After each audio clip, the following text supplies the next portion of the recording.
Se traiter en première classe comme un acte d'amour et de considération envers soi-même et envers autrui.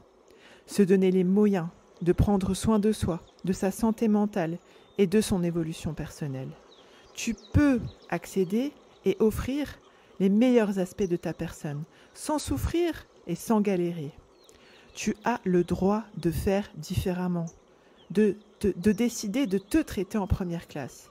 Je vais t'en donner les clés. Et ensemble, on va dénouer les nœuds qui t'empêchent d'être une femme sereine, confiante et épanouie. C'est le moment de dépasser tes blocages et tes croyances limitantes. C'est ton moment pour faire évoluer ton mindset et ta gestion émotionnelle.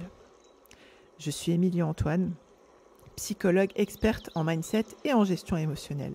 Je suis également la fondatrice de mapsyenlignechaismoi.fr et l'initiatrice du concept du challenge et de ce podcast, Se traiter en première classe. Parce que les femmes représentent la moitié de la communauté, éduquent et soutiennent la seconde moitié.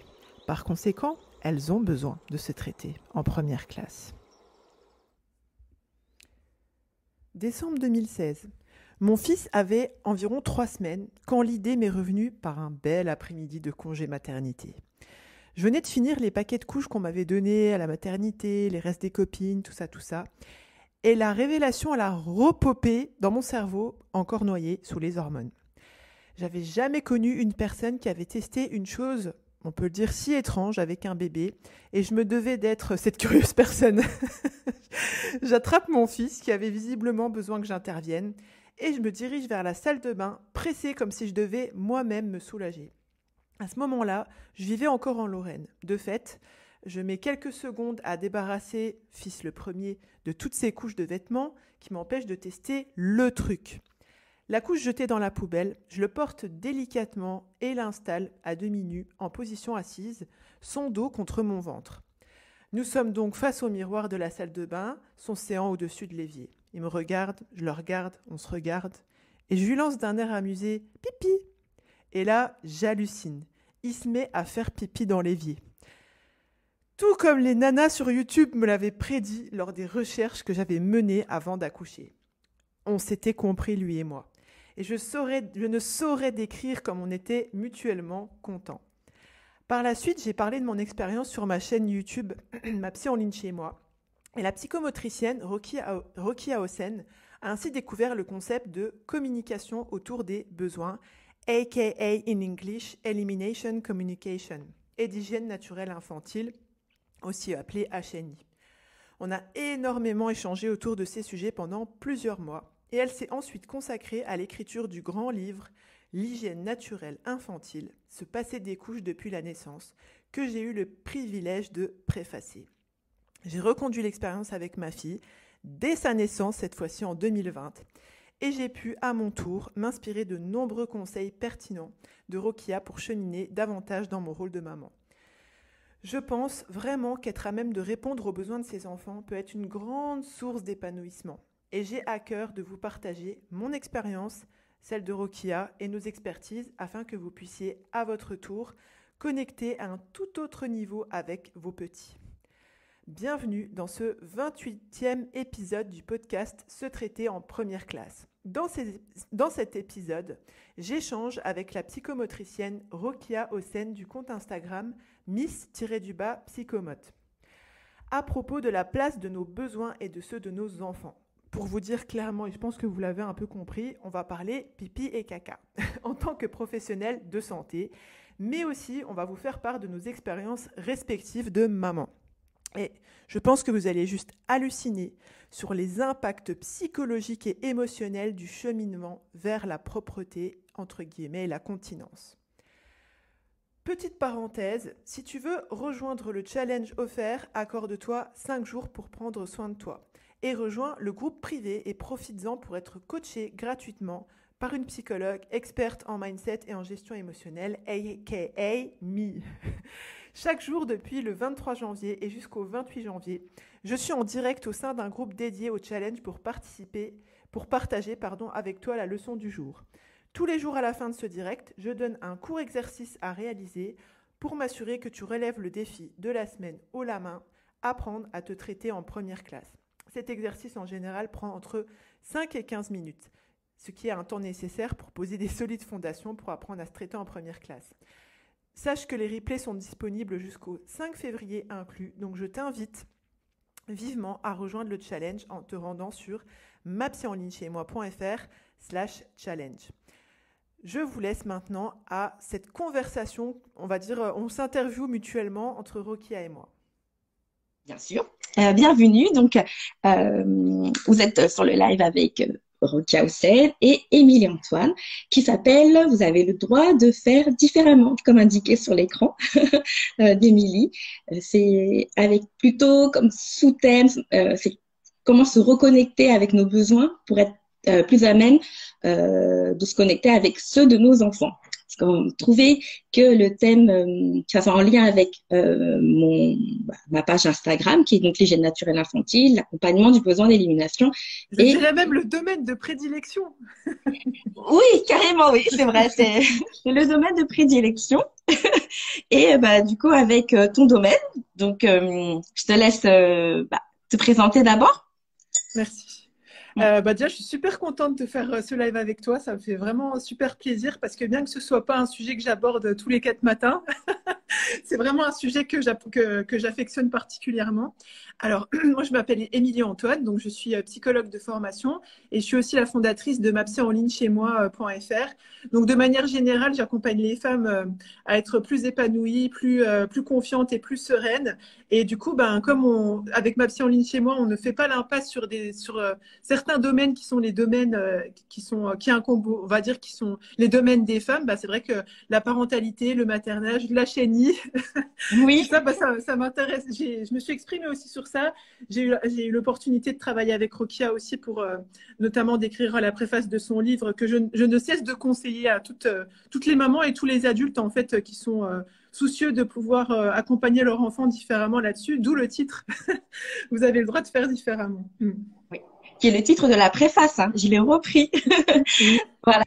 Donc, parce que c'est vraiment ça, et puis ça m'a vraiment touchée de le relire pour préparer le live, parce que bien sûr, ça ramène tous les souvenirs autour de l'écriture, et puis de se dire que qu'Émilie est vraiment la personne idéale pour avoir écrit pour ma préface, parce que tu as capté finalement l'essence même de comment je concevais, comment j'imaginais l'hygiène naturelle infantile, comment je la théorisais. Du coup, voilà. C'est quelque chose quand même d'inouï, parce que c'est pas facile d'expliquer à tout le monde pourquoi l'hygiène naturelle infantile sans se dire oui qu'il faut le faire, pas le faire, mais c'est juste vraiment présenter avec bienveillance et donner d'autres clés de compréhension de l'enfant. C'était l'objectif de mon livre et tu l'as vraiment bien capté. Donc, même toute la préface, elle suffit en fait. Je voudrais ajouter ce que j'ai particulièrement aimé dans ton approche, c'est que souvent, l'hygiène naturelle infantile, c'est vu comme un truc de hippie. Et tu sais, j'ai pensé à toi il n'y a pas longtemps parce que j'ai regardé une série Kim's Convenience. Je me rappelle, en fait, c'est une série avec des Coréens. Et je me rappelle, tu m'en avais parlé à l'époque. Alors, il me semble que c'était toi. Tu sais, à un moment, en fait, donc c'est une famille qui a une boutique je sais plus comment on dit, une épicerie. Et en fait, à un moment donné, on voit le père donc qui reçoit. Il y a une dame qui rentre dans son magasin avec un bébé en écharpe et tout ça. Et en fait, elle lui dit est-ce que je peux aller aux toilettes pour le bébé ou quelque chose comme ça. Bon, je vous traduis parce que je regarde en anglais. Et puis il la regarde en mode bizarre. Tiens, tu veux des couches qu'est-ce qu'il y a en fait? C'est vraiment voilà le reportage. Donc c'est vraiment un bébé, un petit bébé quoi. Elle lui dit non, en fait, je lui mets pas de couche, je l'amène aux toilettes et tout. Il la regarde, mais vraiment. Et en plus, le bébé fait sur lui, donc du coup, il finit par lui tendre le sopalin, quoi. Et vraiment après, elle lui explique le principe du HNI, comme ils disent en anglais, Elimination Communication. Mais c'est vrai que ça donne l'image vraiment des parents hippies, en fait, qui font ça. Et toi, tu as vraiment une approche scientifique dans ton livre où tu expliques le pourquoi du comment, pourquoi c'est plus adapté à la physiologie de l'enfant, etc. Et puis, aussi à son développement psycho-émotionnel. Et c'est ça que je trouve vraiment appréciable, en fait, dans ton ouvrage. Merci. Merci. Est-ce que, du coup, peut-être, peut-être les abonnés qui viennent de ton compte connaissent déjà, on va dire, ce que c'est que le HNI, les principes et tout ça, mais peut-être les personnes qui viennent, entre guillemets, de chez moi, ne voient pas forcément ce que c'est. Est-ce que tu veux bien nous donner un petit peu ta définition ou, tu sais, les grands principes un peu du HNI pour qu'on soit tous Ouais. câblés sur la même compréhension, le même niveau de compréhension? Oui, bien sûr. Du coup, HNI, c'est l'acronyme de Hygiène naturelle infantile. Euh, Comme quand j'en parle vraiment, moi, je comprends quand je parle d'hygiène naturelle infantile, mais souvent, je parle d'accompagnement du besoin Mm, d'élimination, parce que chaque mm, terme, il est vraiment, euh, il a un sens, il explique plein de choses. Donc, l'idée, c'est d'accompagner le besoin d'élimination, c'est-à-dire en répondant et en proposant un lieu, un moment à son enfant, notamment son bébé, pour éliminer en dehors de la couche. Ça ne veut pas dire que quand on pratique l'hygiène naturelle infantile, qu'on arrête totalement les couches, on peut très bien en porter, mais l'avoir plutôt comme une sorte de culotte. Et qu'au moment où en fait on sent, où on voit que l'enfant manifeste un besoin d'éliminer ses urines et ses selles, on lui propose d'éliminer en dehors en fait, un peu loin de lui. Et ça, c'est un petit peu l'idée générale. Il y a le fait qu'on se base beaucoup sur la communication parce que en anglais, on appelle plutôt ça elimination communication. D'ailleurs, j'ai découvert comme ça avec toi, hein, Émilie. Donc, IFE et HNI, je l'ai vu sur la vidéo mm, la première fois. De quoi elle parle, cette psychologue, mm. au tout début. Mais la communication, c'est quand même une clé et il faut comprendre justement comment se développe la communication de l'enfant. Souvent, quand on parle de communication, on imagine que l'enfant, il va dire les mots tant attendus, pipi et caca. Alors que quand il est déjà tout petit, il peut communiquer à travers des mimiques, des faciès, des comportements d'agitation, enfin le regard, les narines qui se dilatent. En fait, il communique. Après, c'est à nous, en tant que parents, en tant qu'adultes, bah, d'interpréter. Et pourquoi j'aime bien parler de besoin d'élimination, tu vois, c'est un peu l'idée de remettre au même niveau que les autres besoins. Tu vois, Mm, que le besoin d'alimentation, le besoin de sommeil, mm. parce que là, tout d'un coup, on est parents experts, on Ouais. sait, on arrive, en tout cas, on va faire l'effort de décoder les différents pleurs, signaux de son enfant pour lui dire, ah, tu as faim, ah, tu as sommeil, tu as froid, etc., etc. Et en fait, c'est la même chose, le besoin d'élimination. On va rajouter une communication enfin, rajouter une verbalisation sur ce qu'il ressent, sur ce qu'il vit, et après, on l'accompagne. Ouais, c'est pour rebondir sur c'est ça que je trouve génial, entre guillemets. T'es toujours là? Pardon, tu m'entends? Oui, oui. Ouais, c'est ça que je trouve génial, tu vois, dans ça, c'est que ça, en fait, ça, t'as dit le parent expert, et en fait, ça vient, tu rajoutes un truc dans l'équation qui vient rassurer ta capacité à pouvoir gérer, tu vois, accompagner ton enfant. À travers un truc, excusez-moi, je vais le dire, parce que Oui, peut-être il y a des gens qui disent, mais quand elle parle d'élimination, de quoi elle parle? On parle bien de pipi et de caca. oui, oui.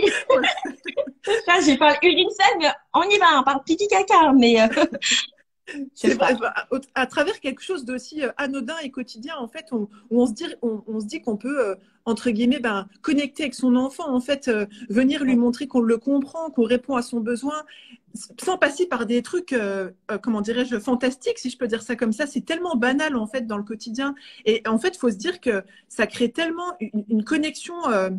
Entre guillemets intense avec son enfant et ça rassure nous dans la capacité en tant que parents et ça rassure l'enfant de se dire ah ouais mais en fait je suis vraiment entendu sur tout. Bon et bien sûr il se le dit pas comme ça le bébé quoi, mais ça crée vraiment quelque chose, c'est vraiment un investissement pour le futur tant en termes de communication, de prise en compte des besoins, de comment je me sens reconnue, estimée, considérée en tant que personne. C'est ça que je trouve génial sur un truc comme ça qui est bah, j'ai envie de dire, ouais, totalement anodin, qui vient du quotidien et qui finalement, on se représente que c'est. Moi, bon, après, on en parlera peut-être un peu plus tard, mais j'avais Oui. l'impression que les gens se représentaient que c'était un peu un truc de hippie, etc. et tout. Mais alors qu'en fait, c'est complètement, bah, comme le dit l'intitulé, naturel et que c'est à la portée de n'importe quel parent. Papa ou papa ou maman ou papa, quoi. Même les gens de Ah oui, l'entourage, en fait. Mm. c'est ça. Et en fait, on se rend compte que on est capable, on se dit, tiens, en fait, il est en train de faire caca. Et c'est juste passer de l'étape de il est en train de faire caca, on le voit et qu'en fait on s'autorise, on va un peu lever nos inhibitions parce qu'on n'a jamais vu des gens faire ça. En fait, on va se permettre de dire bah puisque tu fais caca, je vais t'ouvrir la couche et je vais te faire découvrir en fait comment ça se passe quand tu fais caca.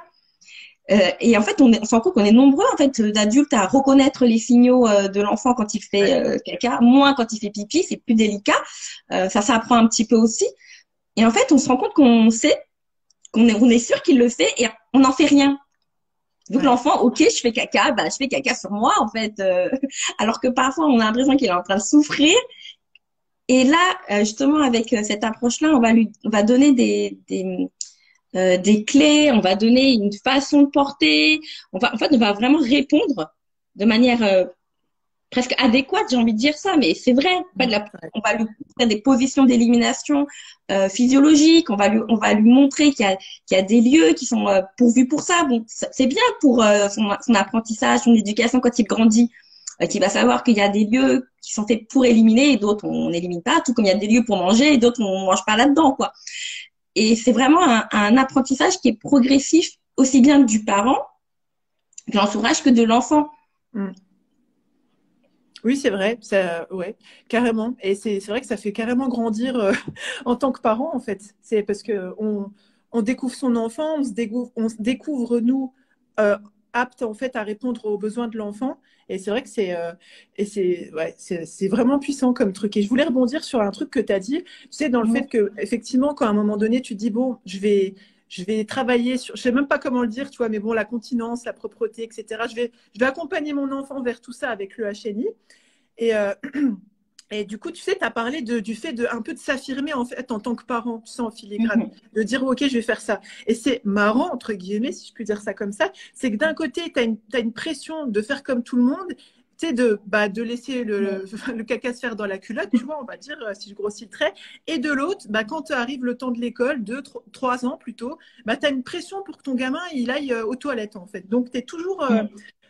et d'après toi, justement, je voulais te poser la question, pourquoi, à ton avis, il y a tant de pression autour de la propreté, justement? Je pense que c'est un enjeu social. Il faut savoir que parfois sur certains accompagnements, enfin voilà, quand on est vraiment en tête à tête avec le parent, du coup parce que je propose des accompagnements en visio, du coup partout dans le monde pour les parents qui sont intéressés. J'entends aussi des propos comme s'il n'y avait pas l'école, en fait, ils garderaient encore la couche. Ça, il faut quand même le comprendre. Ça paraît tellement difficile pour certains parents de faire, comment dire, de passer à un autre cap, c'est-à-dire une facilité de la couche. Hein, à la base, elle est là pour ça, la couche, pour faciliter le quotidien, et de passer par une nouvelle étape. On a l'impression que l'enfant, il sera pas intéressé ou que c'est vraiment trop dur. Et s'il n'y avait pas l'école, certains parents justement n'oseraient pas retirer la couche, sauf si sauf s'il y a une pression un petit peu de l'entourage.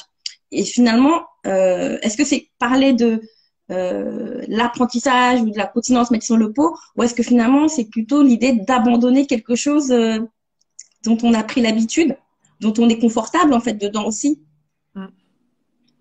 Donc il y a ça aussi. Donc dans l'accompagnement du besoin d'élimination, il y a quelque chose où finalement en tant que parent on accepte aussi d'être assez proactif. Je sais pas si c'est vraiment le terme dans l'accompagnement, de se dire bon on l'observe, on va répondre, on va communiquer avec lui, on va mettre en place des petites routines, on va acheter du matériel. En général, on a déjà tous des toilettes à la maison, donc on a déjà ça. Mais il y a quelque chose où en fait on se dit que je suis actrice en fait du bien-être un peu de mon enfant, alors que quand on est habitué à la couche, finalement c'est nous en fait qui fait que pour nous c'est confortable, et puis pour l'enfant lui il se dit c'est comme ça. Donc je fais caca dans ma couche, je fais pipi dans ma couche, c'est comme ça, et puis du jour au lendemain là on passe à un autre level. En fait il y a un côté un peu switch on off, j'ai l'impression chez certains parents. On dit bon maintenant on change d'habitude. Ça peut être un peu brutal pour certains enfants qui comprennent pas Et là, c'est ça qui est intéressant justement avec l'approche des neurosciences ou l'approche de la psychologie de l'enfant. On se rend compte que quand il a une habitude, c'est difficile en fait de changer. Mais il n'y a pas que lui qui a une habitude, c'est aussi le parent qui a une certaine habitude. Donc il y a comme un lien qui se fait entre les deux. C'est une relation, hein. Je sais pas ce que tu en penses. Ouais, je pense qu'il y a en fait effectivement en fait, le parent, il se construit pendant un moment, bon, il se construit, il se représente que la couche, c'est plus facile. Et du coup, Mhm. il met en place un système comportemental, si je peux dire ça comme ça, où il va venir confirmer cette croyance-là. La couche, c'est plus facile, etc. Puis à un moment donné, il a, entre guillemets, le couteau sous la gorge, il faut changer. Et on part du principe que l'enfant, il va s'adapter à ça. Mais en fait, il faut se dire, c'est on a induit aussi un environnement à l'enfant, c'est-à-dire ben, il doit faire, entre guillemets, il fait dans la couche, pour lui c'est normal, et du jour au lendemain, ben, on lui fait changer d'idée sans crier gare. Alors, tu sais, des fois on lit un petit peu des livres, etc. et tout, mais l'enfant, il va pas imprimer ce qu'on lui dit ou les histoires qu'on lui raconte. Alors, Non, ça joue c'est un trop peu, hein. après. C'est surtout l'expérience, en fait, qui va le marquer. Et du coup, ben, ça vient, et du coup, quand du jour au lendemain, si je peux dire ça comme ça, bah, effectivement, il y a cette volonté de faire ailleurs que dans la couche, bah, on s'offusque un peu tu sais, de la résistance, entre guillemets, de l'enfant, quoi. Mais en fait, je pense, en tant que parent, il faut qu'on prenne notre responsabilité de se dire, bah, en fait, c'est pas cohérent pour lui. Mhm. Il y a une rupture, en fait, dans la cohérence de ce qu'on a agi et communiqué jusqu'à maintenant. Du coup, bah, faut que nous, on prenne notre responsabilité en tant que parents. Et c'est vrai que ça vient un peu bousculer, entre guillemets, ça vient bousculer ça, quoi, complètement. Mm. Mhm. Et là, du coup, tout à l'heure, je parlais de la pression par rapport aux parents qui se dit, bon, bah, finalement, c'est l'école, l'entourage me dit que ça y est, il a 3 ans. Et d'ailleurs, même pour l'anecdote, hein, vraiment, je veux dire, enfin, j'ai mis en place les gènes naturels infantiles aux alentours de 2 ans, de 2 mois et demi, 3 mois. Vraiment, j'ai essayé un petit peu avant. Comme toi, hein. Vous savez que je l'ai mis au-dessus de la lavabo, fait pipi, ça va marcher. Comme dans ta vidéo, je dis, mais et après, je me suis remémorée, bah oui, il y a quand même des moments, il y a peut-être aussi, j'ai fait un petit moment qui avait rien à voir, quoi. Peut-être qu'il avait déjà fait Mm. pipi dans la couche 5 minutes Ouais. avant, mais bref. Donc ça aussi, il faut comprendre. Il y a une façon de faire, en tout cas pour être à l'aise. Et du coup, tu vois, je l'emmenais régulièrement, enfin, au pot, aux toilettes, on l'a déjà vu. Et, euh, et mon père, vers l'été, juste avant que le petit va à l'école, il allait bientôt avoir 3 ans, parce que lui, il est du mois de septembre. Il me dit, bah, ce serait bien que tu l'amènes au pot. Mais je l'emmène déjà au pot devant toi. Comme si, en fait, avant, ce que je faisais, il ne le voyait pas. Tu vois un petit peu Mm. enfin, je sais pas comment on appelle ça, le voile. Ah. Et parce que ça y est, il va à l'école. En fait, à partir du moment où on dit que je l'ai inscrit à l'école, parce que ça y est, j'ai les démarches, on a visité l'école, là, on me pose la question s'il va au pot. Mais ça fait des mois qu'il va au pot, ça fait des années qu'il va au pot même, en fait. Donc, c'est drôle, enfin, que tout ce qui se passe avant, ben, on le voit pas. Donc là, je voulais dire comme quoi c'est une pression vraiment commune, hein, sociale. Mm. Et aussi, en tant que parent, je reçois aussi beaucoup de témoignages qui me disent, mais en fait, vers les 18 mois, souvent, Ouais. je fais des recherches, j'essaie de faire des stats aussi, en me disant que souvent, vers les 18 mois, le parent a remarqué que l'enfant, il y a eu une période d'intérêt autour du pot. Soit, en fait, il voulait plus la couche, il se débattait au moment Ouais. du change, Le soit, en catch. fait, voilà, Mm. notamment, il y avait déjà des signes, et le parent, il s'est dit, mais non, la société va me dire que c'est trop tôt. Si je le mets à 18 Ouais. mois, on va Mais me en dire fait, non, c'est je même pire que l'oblige. ça, Rokia, excuse-moi de te couper, c'est Oui, que dis-moi. c'est même pas, moi souvent ce que je remarque, c'est que c'est pas interprété, c'est même pas interprété dans le sens où, ah, peut-être qu'il est prêt à aller sur le pot. Souvent, on Mm, s'arrête à, oh, il veut pas que je lui mette la couche, il se débat dans tous les sens, c'est la gêne immédiate. Mais il n'y a pas mm, forcément, tu vois, le déclic de se dire, ah ben, peut-être que c'est le moment, en fait. Tellement, effectivement, on est matrixé dans ce truc de, faut attendre l'école 2 ans et demi, 3 ans, bah, quand il y a des signes qui sont comment dirais-je, qui arrivent avant, bah, on les voit même pas, en fait. mhm. C'est vrai, c'est vrai.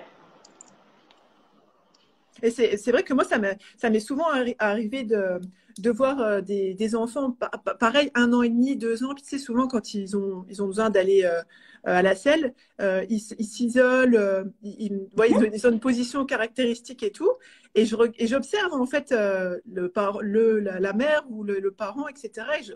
Mais non, ça, il se passe rien en fait. Il Oui, c'est percute ça. pas que. Ouais. Je me dis, mais quel dommage, parce que l'enfant, il est capable de s'asseoir et tout. Je me dis, mais c'est vraiment. Ouais, C'est du gâchis, quoi, en fait. Et c'est c'est vrai ça. que ce que je voulais ajouter aussi, c'est que souvent, on a cette idée que la couche, c'est plus facile. Mais c'est complètement faux, en fait. Il y a aussi ça qui fait qu'on est, tu sais, comme tu disais tout à l'heure que c'est au moment de l'école, ah, bah, s'il n'y avait pas eu l'école, j'aurais laissé la couche. Parce qu'il y a cette idée, cette croyance limitante, hein, clairement, que Oui. avec la couche, c'est plus facile.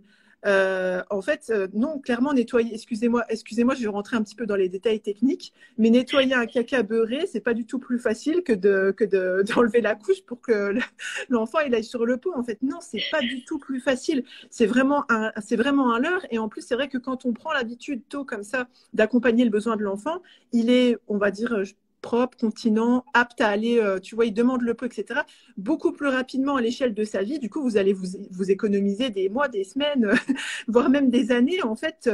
Bah alors pas, quand je dis économiser, c'est pas que au sens financier, mais même de, comment dirais-je, d'inconvénients, en fait, finalement, parce que bah, Oui. ça reste un inconvénient, alors que bah, tu vois, changer la couche, allonger un gamin qui veut pas forcément, tout, bon, bah voilà, retirer le truc, alors que bah, quand il peut te dire, ouais, pipi, caca, ou comme ma fille me dit souvent en ce moment, I want pipi, bah voilà, c'est plus facile en fait. Et en plus, il y a ça.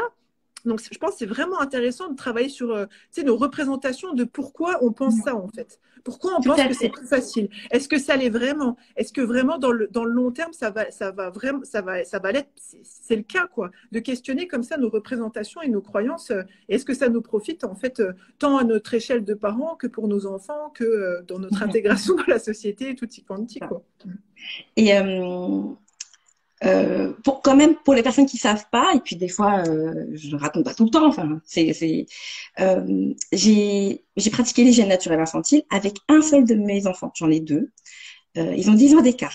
Donc il y a vraiment entre-temps autre chose. C'est-à-dire bah, j'ai grandi, je suis devenue psychomotricienne entre-temps aussi. Donc il y a des connaissances qui sont venues un peu à moi aussi. Donc quand j'ai eu mon aîné, euh, bah, pareil, en fait, j'étais vraiment comme bah, comme beaucoup de parents peut-être qui sont là, d'autres parents, c'est-à-dire que mon fils était chez la nounou, etc. Et je me suis jamais dit que j'allais proposer le pot, bizarrement, avant que elle me donne l'autorisation, parce que c'est elle un peu qui doit connaître les enfants, etc. Et puis une fois que pareil, une fois qu'on a fait l'inscription, bah là on démarre. Et je me rappelle encore de mon attitude. Il y avait un côté très euh, pressant, pressée. J'étais Mhm. pressée, pressante, les deux en fait, hein, dans mon interaction avec le petit. Et je voulais que, bah, ça y est, puis qu'on démarre. T'as compris, t'as fait une fois dans le pot, deux fois chez la nounou, tu devrais pouvoir le faire. Et cette période, je l'ai très mal vécu moi, en fait, en termes de mère, en fait, en tant que maman, j'ai très mal vécu, puisque après, même si ça s'est fait, hein, je dis pas le contraire.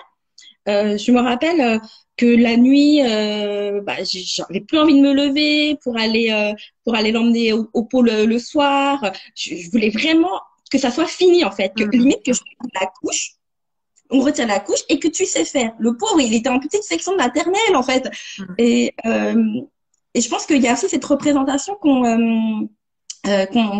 a. Voilà, vraiment switch on-off en fait. C'est-à-dire qu'on passe d'un état à un autre, on retire la couche, l'enfant il est censé savoir tout faire. Le jour, la nuit, demander, s'essuyer, retirer son pantalon, ne pas renverser le pot. Enfin, plein d'apprentissages.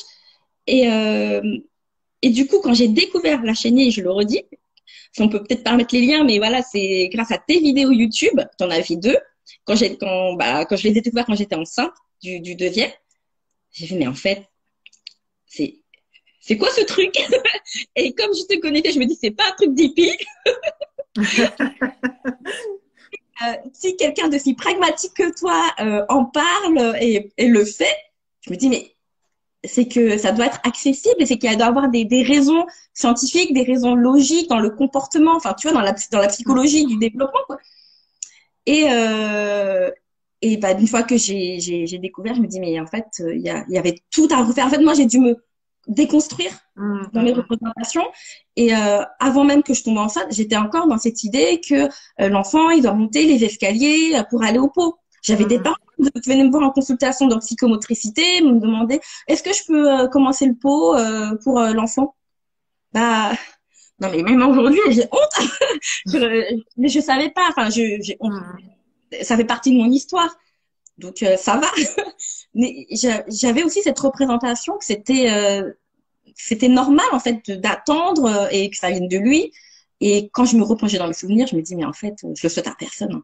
Enfin cette période-là en fait. Alors que l'hygiène naturelle infantile, au contraire, j'ai envie de partager avec le maximum de parents pour qu'ils aient confiance qu'on peut accompagner son enfant dans ce besoin primaire en plus avec admiration, bienveillance et rendre autonome son enfant vraiment petit à petit. Ouais, excuse-moi de te couper, ce que j'aime bien aussi dans cette démarche, c'est que, et dans ce que tu expliques et dans ton histoire aussi de maman, c'est qu'en fait, avant, bon, bah, moi j'ai eu un peu les mêmes formations, tu vois, on nous dit que oui, il faut attendre qu'il monte les escaliers, 18 mois, patati patata. Donc on est un peu matrixé comme ça, donc on le répète entre guillemets sans le remettre en question parce que bah, c'est l'autorité qui l'a dit, quoi. Et en fait, c'est le fait d'avoir. Et c'est des informations qui je vais dire comme elles sont pas, comment dirais-je, les plus optimales, ça nous pousse pas à avoir après une attitude bienveillante et patiente vis-à-vis des enfants. Parce que tu sais, comme tu l'as décrit, il y a cette phase où ah non mais attends, on m'a dit que c'est bon, tu savais monter les escaliers, donc du coup on s'impatiente, on est frustré, on a l'impression de pas pouvoir.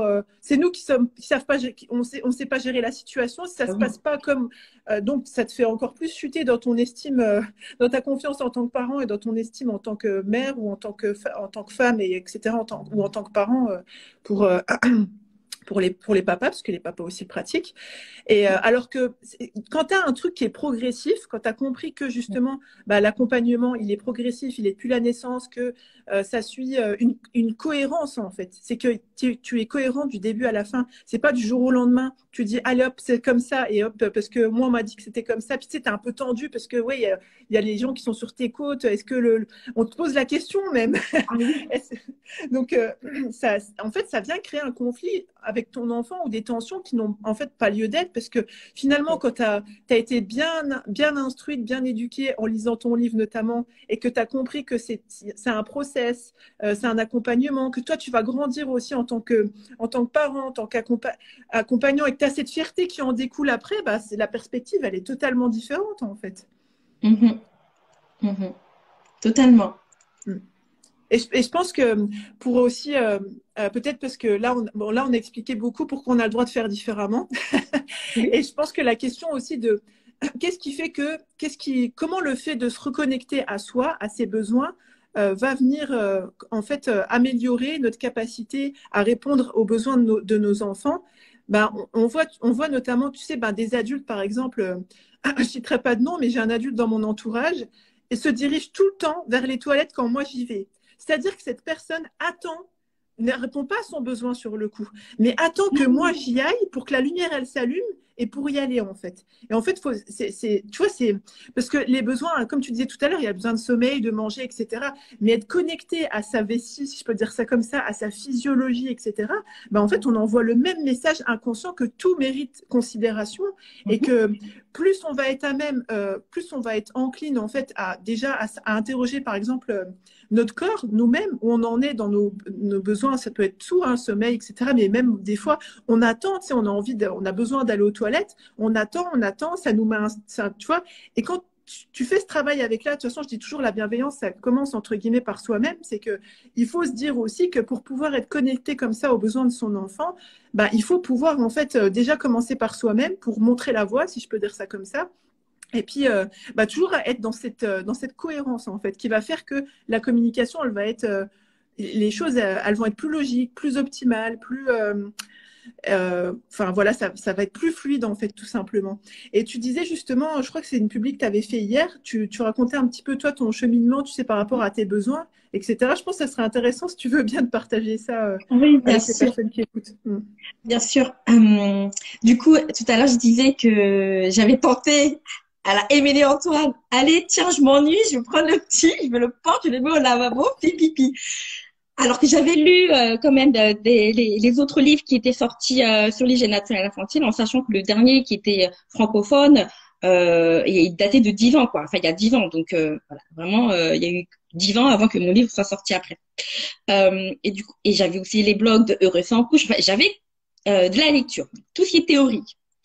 Et j'avais tes vidéos et je regardais un petit peu quelques témoignages pour dire quand même, je suis pas allée comme ça. Hein. Ça veut dire que j'étais assez informée et pourtant, j'y vais, je le porte, il n'y a pas. Je me dis, mais je comprends pas. Je me dis, mais je suis sûre que ça marche parce que je te fais confiance, Émilie. Elle me dit, si tu l'as dit que ça marche et qu'il y a d'autres parents qui le font et qu'il y a d'autres parents dans le monde qui le font, c'est que ça fonctionne. Il y a quelque chose entre moi et mon fils qui était pas connecté. J'étais pas, c'était pas le bon moment.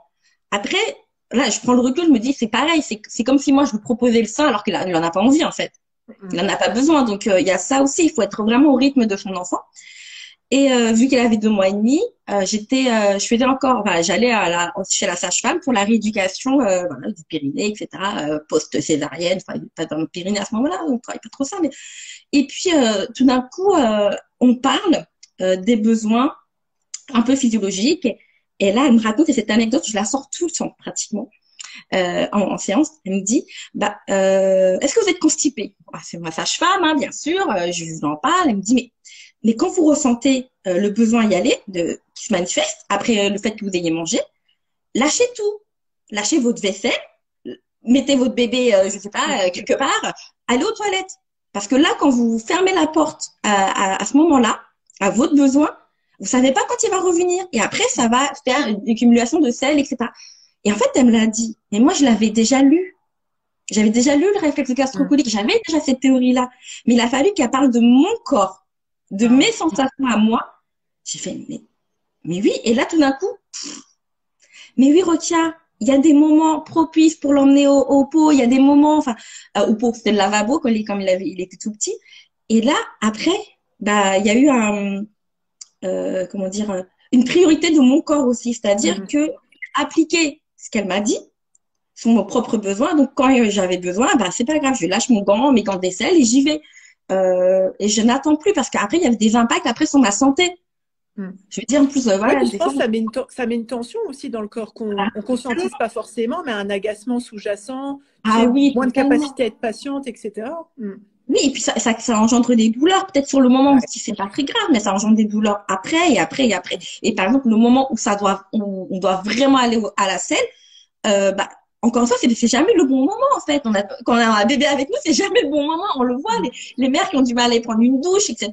Pareil, hein. Je prenais la douche avec le petit parce que j'avais l'impression que je pouvais pas le lâcher.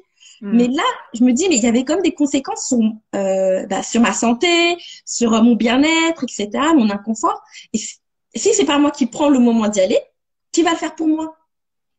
En fait, personne va m'ouvrir la porte des toilettes. Vas-y, retiens. Je vais garder le bébé. Non, c'est pas le moment. Quand c'est le moment, il faut y aller.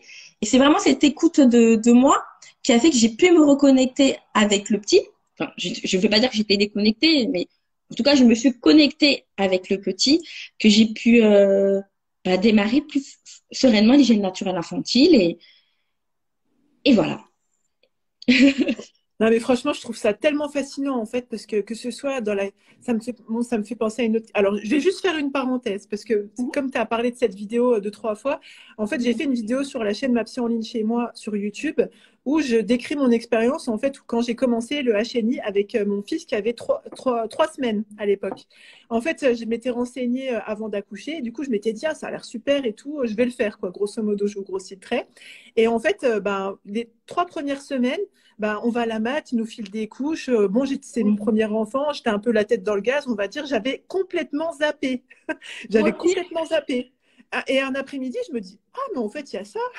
Et je l'ai emmené dans la salle de bain et je l'ai mis au-dessus du lavabo et je lui ai dit, pipi, caca, je ne sais plus ce que je lui avais dit. Et il a fait. Je me suis dit, mais génial, ça marche. Et du coup, après, il y a plusieurs techniques. On n'est pas. C'est sûr que c'est un apprentissage pour nous aussi dès le début. Et en plus, chaque enfant répond différemment à aux techniques, si je peux dire ça comme ça. Enfin, c'est vrai que c'est incroyable de se dire, et franchement, je l'ai même fait des fois avec des enfants qui n'étaient pas les miens. Aussi, Et ça va, et franchement, ça. Bon, c'est sûr parce que avec le temps, on capte un peu même les signaux. Il y a des signaux qui sont universels, donc on percute aussi pour les autres gamins, puis ça marche, et on se dit, mais c'est incroyable. Et même le gamin, il a l'air tellement content quand oui, il faut c'est essayer du ça. lavabo. Et je l'ai fait aussi avec ma fille. Donc quand elle je l'ai carrément fait, c'était bien présent encore dans ma mémoire quand elle est née. Et du coup, bah, pareil, elle a fait. Et puis, enfin, c'est un truc qui est devenu habituel chez nous. Donc, du coup, voilà, j'avais fait une vidéo pour parler de mon expérience sur YouTube. Et la deuxième, j'en avais parlé à l'occasion quand je parlais des couches lavables, je crois, où j'avais fait un bilan, je sais même plus. Ouais, ça fait quand même 5 6 ans, donc voilà, ouais, ça date un peu. Mais du coup, ça s'était fait comme ça. Et puis, ben, j'avais pas toutes les informations que j'ai eues par le biais de Rokia à l'époque. Mais voilà, c'est en mode de se dire, ben, je teste un truc sans pression, c'est compris, c'est pas compris. Bon, ben voilà, je m'affirme en tant que parent dans mes choix, etc., dans mes choix et dans ce que j'ai envie de tester. Et franchement, c'est vrai que ça crée une connexion qui est vraiment, et qui va au-delà, effectivement, de. Tu sais, effectivement, tu es connecté avec ton enfant, mais je pense que là, comme on se disait, ben, pour être connecté avec ton enfant, il faut que toi-même, tu considères tes propres besoins, en fait. Ah, Parce bah que oui, totalement. parce que ce truc de cohérence qui est fondamental chez l'être humain, si toi, tu t'écoutes pas ton corps en mode, tu as envie d'aller, t'as besoin d'uriner ou tu as besoin d'aller à la selle, mais toi, tu n'es pas connecté avec ton propre corps, bah, tu vas avoir il y a ce besoin de cohérence qui est tellement présent chez l'être humain que tu vas avoir du mal à capter que ton enfant, il en est là aussi, en fait. C'est Totalement. mm, Et c'est intéressant parce que, vu que c'est vraiment bah, mon sujet depuis bah, des années, ça fait autant d'années maintenant. Et encore, j'ai tellement de choses encore à découvrir et vraiment étudier sur le long terme, en fait. Parce que voilà, il y a une nouvelle génération de parents à chérir. Avant, il n'y en avait pas assez. Du coup, il y a plein de choses à savoir. Et je réalise, parce que même mon enfant grandit, enfin voilà, du coup, il y a un intérêt qui aurait pu se perdre, mais au contraire, c'est parce que c'est vraiment au niveau social. On voit bien que, comment dire, que alors, maternelle, ça peut encore aller. Je remarque, des primaires, malheureusement, déjà, on impose déjà des règles. Enfin, par rapport aux besoins, à ses besoins ouais, c'est physiologiques. vrai. Ouais, ouais. Mm. Très, assez strict. Au collège, pareil. Au collège, on ne peut pas se lever de classe. Et même si on se lève de classe, il faut lever la main. Enfin, il y a quelque chose que tout le monde voit. On est au courant que tu vas aller aux toilettes, quoi. Mm. Et là, je parle vraiment que pour les urines, ça passe encore. On peut en retarder. Mais quand il y a des selles, limite que quand tu t'absentes de classe, c'est pour aller aux toilettes, c'est qu'on se dit, ouais, t'as la diarrhée. Enfin, tu vois, il y a rien Mm. Mm. qui est Sur cool. le coup. Je Ouais. ne trouve pas Mm. d'autre mot, mais il n'y a rien qui permet qu'on soit à l'aise avec notre propre corps. Mm. Donc, pareil, hein, je pourrais même mettre le sujet avec les menstruations aussi, en fait. Quand on est une fille, qu'on doit se lever parce qu'on se rend compte que faut peut-être changer la protection. Voilà. En fait, il y a déjà tellement de règles rigides sur nos besoins d'élimination que ça se retentit même quand on est adulte, en fait. Quand on va Ouais, c'est vrai. travailler, on ne s'autorise pas à y aller. Et maintenant, on est à la maison, on a un enfant, on se dit, tiens, il a besoin d'y aller, je vais l'emmener. En fait, il y a quelque chose peut-être d'une blessure. Je sais pas Ouais, ce que c'est tu en vrai. penses. Non, c'est vrai, franchement, c'est hyper pertinent. Je me rappelle pas avoir déjà pensé à ça, mais ouais, carrément. Mais je pense même blessure et on pourrait même parler de traumatisme des fois, parce que tu as combien, enfin, bon, déjà le problème je crois savoir que dans les écoles en France, parce que moi je suis expatriée aux Émirats Arabes Unis, du coup je suis un peu déconnectée de tout ça, mais comment dirais-je, ce n'est pas individuel en fait. Tu vas aux toilettes devant tes copains et tes copines, donc déjà ça crée une inhibition. Et du coup, bah, il y a beaucoup d'enfants qui se retiennent, après avec tous les problèmes de constipation que ça peut créer, etc. Et ça, c'est une question des fois pas anodine que je pose. J'ai beaucoup de personnes en consultation, bah, souvent, je vais pas dire que l'état psychologique, il est lié tu sais, à tout ce qui est transit intestinal, etc. Mais il n'est pas rare de voir chez les personnes stressées, anxiété, bah, des problèmes intestinaux, en fait, Ah soit bah totalement. avec des alternances entre constipation et diarrhée. Et puis, bah, quand tu creuses un peu, bah, ouais, souvent, il y a des sacrés souvenirs autour de l'élimination, en fait, tant effectivement des selles et des urines. Et puis, oui, effectivement, autour des filles avec les menstruations, etc., la gestion de tout ça. Ouais, franchement, Oui, c'est vrai c'est vrai, j'avais pas vu ça comme ça, Rokia, mais effectivement, il y a peut-être une blessure, tu as un traumatisme, une blessure qui fait que tu sais, tu t'autorises même pas à dire tiens, c'est possible, ou tu as besoin peut-être de guérir de ça toi-même Ah bah avant de totalement. pouvoir. Ouais, moi, je n'avais pas pensé à ça, ouais. Effectivement, c'est très intéressant comme piste. Mm. Ouais, bah, tu vois, ça s'est vraiment développé encore grâce aux accompagnements, Mm. mais j'appelle ça des recherches non officielles. Hein. On est d'accord que Pampers ne me financera jamais de recherche. Donc voilà, c'est une réalité. Hein. Enfin, Mm. donc ça va être des recherches un peu plus, j'avais dit presque à l'ancienne, mais avec une confiance auprès des familles en fait, dans leur confidence, dans leur histoire. On se dit mais c'est pas rien. Et puis voilà, il suffit des fois de repenser à soi en tant que femme, comment on a grandi. Je veux dire voilà, j'ai vu des messages, on est obligé d'aller aux toilettes pendant la récré. Bah oui, et puis il y a pas tant de toilettes que ça quoi. À la récré. Je veux dire, il y a En un nombre plus, limité avec tous les enfants qu'il y a. Moi, je me rappelle au lycée, si on doit aller aux toilettes pendant les pauses, t'as l'impression que tu passes toute la pause là-bas c'est parce que tu vrai. dois faire la queue. Voilà, il y a ça aussi au niveau environnemental, comment sont conçues les toilettes, hommes et femmes. Il y a tout à revoir en réalité. Mais Mm. mais voilà, du coup, on grandit avec ça. Et puis quand on est voilà adulte, même dans le monde du travail. Du coup, j'avais fait Mm. un live avec Mélissa Carrier, donc pour parler du flux libre instinctif, où on parlait vraiment que le problème, c'est l'accès aux toilettes. C'est pas normal d'avoir des restrictions pour aller aux toilettes. Et pour te dire tellement ça me marque que c'était l'année dernière, donc j'étais en formation. Donc moi, j'assistais à une formation. Et la formatrice elle met d'emblée les règles. Hein. Oui, voilà, les heures, etc. Elle a dit, par contre, si vous avez un coup de fil parce que je sais que vous êtes parents, il y a quelque chose d'urgence, bah, prenez le téléphone et vous quittez la pièce, il n'y a pas de problème. Et si vous avez besoin d'aller aux toilettes, vous y allez, ne levez pas la main pour me le dire. Si je sais que c'est un besoin.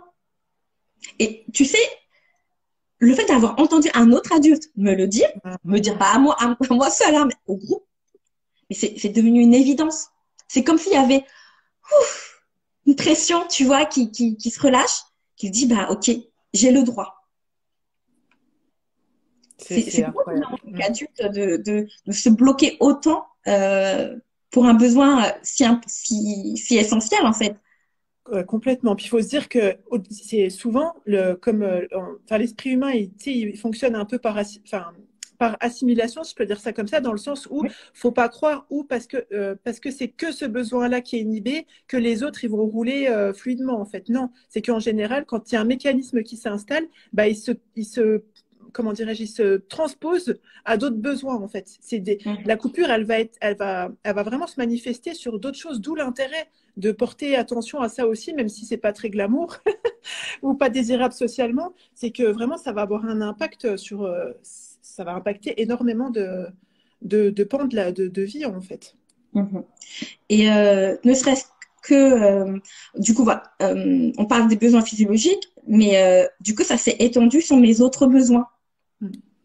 Parce que je me suis dit, bah, il n'y a pas que le problème des toilettes, en fait. Il y a le problème que moi, j'ai besoin des fois de prendre une douche calme, pas en 5 minutes. Enfin, tu vois un petit peu l'idée. Ouais, ouais, Là, on ouais. a encore ce besoin encore physiologique. Hein. Mais après, il y a Mm. tout le reste qui ça s'est débloqué chez moi. Je me dis, mais en fait, si c'est pas moi qui réponds, bah, personne va y répondre. Je dois bien être responsable de mon propre besoin. Ouais, Et complètement. en Et dans la parallèle, gestion de tous les besoins par extension après, quoi. oui, c'est C'est là ça. où on se dit, c'est incroyable. Mm. Oui. Et comme j'ai réalisé ça, je me dis, mais c'est important pour mon enfant aussi qu'il ait ça, en fait, qu'il comprenne que tous ses besoins sont importants, mais il est trop petit. Moi, je viens d'avoir les clés plus de 30 ans, disons comme ça. Et lui, il est tout petit, c'est un être à en devenir. Enfin, et du coup, pour moi, c'était normal, en fait. Il fallait que je fasse en sorte qu'il comprenne que ses besoins étaient entendus, même si Mm. parfois, bah, je loupais le coche. Il n'y a aucun problème. J'étais à l'aise avec ça. Et moi, qui était plutôt, enfin, qui suis d'ailleurs même toujours un peu anxieuse de nature, mais l'hygiène naturelle infantile, par rapport aux autres pratiques de maternage que j'ai fait, c'est elle qui a été révélatrice, en fait, qui m'a fait grandir bah, vraiment comme ça. Et Mm. je pense pourquoi aussi, c'est parce que comme c'est pas quelque chose qui est répandu, par exemple, l'allaitement, on a toujours quand même des gens qui vont nous dire c'est bien Mm. d'allaiter. Oui. Oui, Mm. cododo, oui, quand même. Enfin, voilà, porter, c'est bien. Quand je me mets à la partie maternage, l'hygiène naturelle infantile, y a pas grand monde qui va nous encourager à le faire. Et Mais ça c'est revient au clair. même. Est-ce qu'il y a grand monde qui va nous encourager à écouter nos besoins? Est-ce qu'il y a grand monde qui va Ouais. nous encourager à que nous, on écoute les besoins de nos enfants? Mm. En fait, tu vois, il y a tout un cheminement qui s'est un peu créé dans ma tête. Je dis, en fait, quitte à ce que je sois la seule, ben, je serai la seule à comprendre quand mon fils il a besoin de faire pipi ou de faire caca et que je fais en sorte de lui répondre. Si je réponds pas, c'est pas grave, je suis à l'aise avec ça aussi. Mais que il voit que je suis constante, je suis régulière, que je fais du Mm. mieux, que je peux aussi. Et tu sais, je pensais à un truc aussi quand tu parlais, c'est que faut pas croire, si je peux dire ça comme ça, que parce que tu as parlé des accidents ou les fois où on se loupe, Ah c'est que oui. oui, il y a entre guillemets des accidents, on se loupe, on ramasse des pipis par terre, même des cacas, oui, on nettoie aussi des couches, des culottes, etc. Mais en fait, c'est pas ça le but en fait. On n'est Non. pas en train de chercher le résultat, c'est pas d'avoir zéro souillure en fait. Et je pense que Oui. et là où c'est intéressant aussi, c'est que nous, ça nous réconcilie aussi avec un concept cher, enfin en tout cas quelque chose qu'on travaille beaucoup en accompagnement avec les femmes, c'est le droit à l'erreur. Ah oui, totalement. J'aime Et beaucoup. non seulement nous, on travaille à s'autoriser le droit à l'erreur, parce que c'est pas du tout quelque chose avec lesquels, c'est pas un concept avec les femmes sont familières, mais en plus, on transmet aussi à nos enfants que, bah déjà, c'est pas, enfin, c'est que c'est même pas des erreurs en soi, en fait. C'est que voilà, ils sont pas obligés de réussir du premier coup. Et ça a aussi un impact sur bah, tout ce qui est de l'ordre du perfectionnisme, etc. Enfin, en Mm. fait, on est en train de leur apprendre tellement de choses dans cette expérience-là, de passer en filigrane, en fait, tous Ouais. des trucs que nous, après, psychologues, etc., que ce soit en consultation individuelle ou en coaching, qu'on vient rebosser, en fait, avec les adultes, mais que finalement peuvent être instillés, si je peux dire ça comme ça, des bébés, en fait, dans nous, le Ouais. comportement qu'on va avoir avec eux, les expériences qu'on va vivre avec eux, et comment dirais-je, comment on décide de les vivre, en fait, ces expériences-là, et qu'est-ce qu'on décide d'en faire. Mm. Oui, mais c'est tellement juste ce que tu dis parce que comme on a aussi le droit à l'erreur, on va pas avoir ce sentiment euh, de frustration extrême. Ah, voilà, de Mm. son moment peut-être, on se dit oh zut alors, mais on va pas être comment dire sévère avec nous, enfin fâché. Enfin, tu vois ce que je veux dire au niveau des émotions. Et en fait, du coup, on va pas retransmettre ça non plus à son enfant. Comme par exemple ce que j'aurais pu faire il y a 10 ans, il y a 15 ans, Mm. avec mon fils aîné, où en fait, j'ai l'impression que j'avais justement d'avoir pas le droit à l'erreur. Il va à l'école, il faut que ça soit nickel. Ouais. Mm. Et, ouais, et cette impatience-là, ce manque de bienveillance, alors que je ne me considère pas comme malveillante, mais là, je passe à côté de l'essentiel. Et Mm. alors que là, c'est vrai avec le petit, bah, si moi j'ai le droit à l'erreur, bah, lui aussi. Mm. Et je trouve ça tellement intéressant quand tu en parles parce que moi, je le voyais plus du côté, tu vois, bah, développement psychomoteur. Et dans mon livre, bah, je lui donne un peu les raisons pourquoi l'enfant, finalement, il fait pipi sur lui, sur le ventre, dans certaines positions, alors il fait très bien l'hygiène naturelle infantile, mais pourquoi à certaines périodes de sa vie, il veut faire comme ça? C'est comme si, d'un côté, bah, déjà, je suis du côté des bébés. Voilà. Oui, en Ouais. traduisant ce qu'ils vivent, Mm. oui, bah, j'ai toujours fait pipi de manière accroupie, portée. J'aimerais bien savoir ce que ça fait quand je fais pipi sur le ventre. Enfin, Mm. voilà. Du coup, j'explique, les parents, ils sont plutôt rassurés. Et là, ce que tu apportes, c'est vraiment c'est cette bienveillance vis-à-vis de soi-même en tant que parent, tu Mm. vois. Mm. Même, c'est pas grave si on comprend pas tous les phénomènes du développement de l'enfant, on n'est pas tous psychomotes, on n'est pas tous Mm. experts, voilà, on n'a pas fait tous des recherches. Enfin, c'est pas grave, c'est pas ça le plus important. Mm. C'est comme toi quand tu l'as pratiqué de ton prisme de mère, en fait. Mm. Je sais pas si tu l'as pratiqué dans ta tête en tant que psychologue aussi, en te disant, tiens, j'ai vu tel ou tel comportement, je sais pas. Non, non, je pense que c'est venu après coup, toute Ah, l'introspection. Ouais, franchement, je pense que c'est venu après coup en discutant beaucoup avec toi aussi. Je pense que c'est venu d'accord. dans l'après, mais sur le coup, j'ai trouvé ça hyper logique en fait. D'accord. Oui, oui, en fait, C'est une accessible finalement. intuition. Ouais. Mm. Ouais. Du coup, moi, j'ai l'impression de l'avoir complexifié, ou je sais pas, la Non, pratique. Mais je pense que c'est intéressant d'avoir des. Oh, tu sais, en fait, de pouvoir se représenter comme tu l'as expliqué, typiquement, bah, il fait pipi. En gros, il teste, quoi. Hein. Qu'est-ce que ça fait d'en avoir sur le ventre? Bah, ça permet aussi peut-être aux parents de sortir de c'est de ma faute, je fais mal, je suis pas j'ai pas été au bon moment. Enfin, tu vois, de sortir un peu de cette posture égocentrique, si je peux dire ça comme ça, parce que justement, on a de quoi se représenter les tenants et les aboutissants réels de la Mm. situation. Mm. Et du coup, Totalement.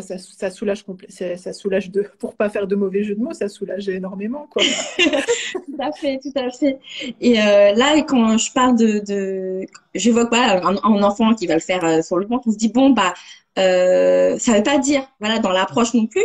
Je précise que c'est pas parce qu'il fait sur le ventre qu'on va lui laisser faire sur le ventre jusqu'à ce qu'il Oui, grandisse. oui. Au contraire, Mm. vu qu'on sait que c'est une expérience, on accepte qu'il fait son expérience et on lui dit d'accord, tu as testé. Maintenant, on retourne à nos habitudes, tu vois. Et le parent se dit, mais comment ça? Peut-être qu'il a encore besoin de tester, peut-être. Mais si on ne revient pas, entre guillemets, comment dire, à lui inculquer l'apprentissage, en fait, à lui Mm. inculquer c'est quoi la condition, etc. L'enfant, il va continuer, en fait, il va créer un schème. C'est Ouais. comme ça que je l'ai. Tout comme on voit un enfant, quand il fait caca debout, si on ne l'intercepte pas, pratiquement, il va continuer à faire caca debout. Bah oui. Mm. Et en fait, si on lui dit, ah, d'accord, dans la couche, on n'est pas encore prêt à retirer la couche, il n'y a aucun problème. Il y a aussi le temps de cheminer, il y a Mm. aussi le temps d'essayer, hein, je conçois. Dans ce cas-là, on peut dire, tu fais accroupi. Pour mon fils, justement, bah, ça y est, il se tient debout, il veut faire pipi, voilà, il fait pipi dans la baignoire, mais il fait debout une fois. Ok, t'as vu. Mm. Une fois, deux fois, et puis après, j'attends que je vois que son expérience, ça y est, il a vu ce que ça fait. Bah, je le redirige en fait Mm. aussitôt en me disant est-ce que tu as Mm. ton expérience, ça t'a satisfait, t'es passé, tu te remets je vais t'apprendre la position accroupie maintenant.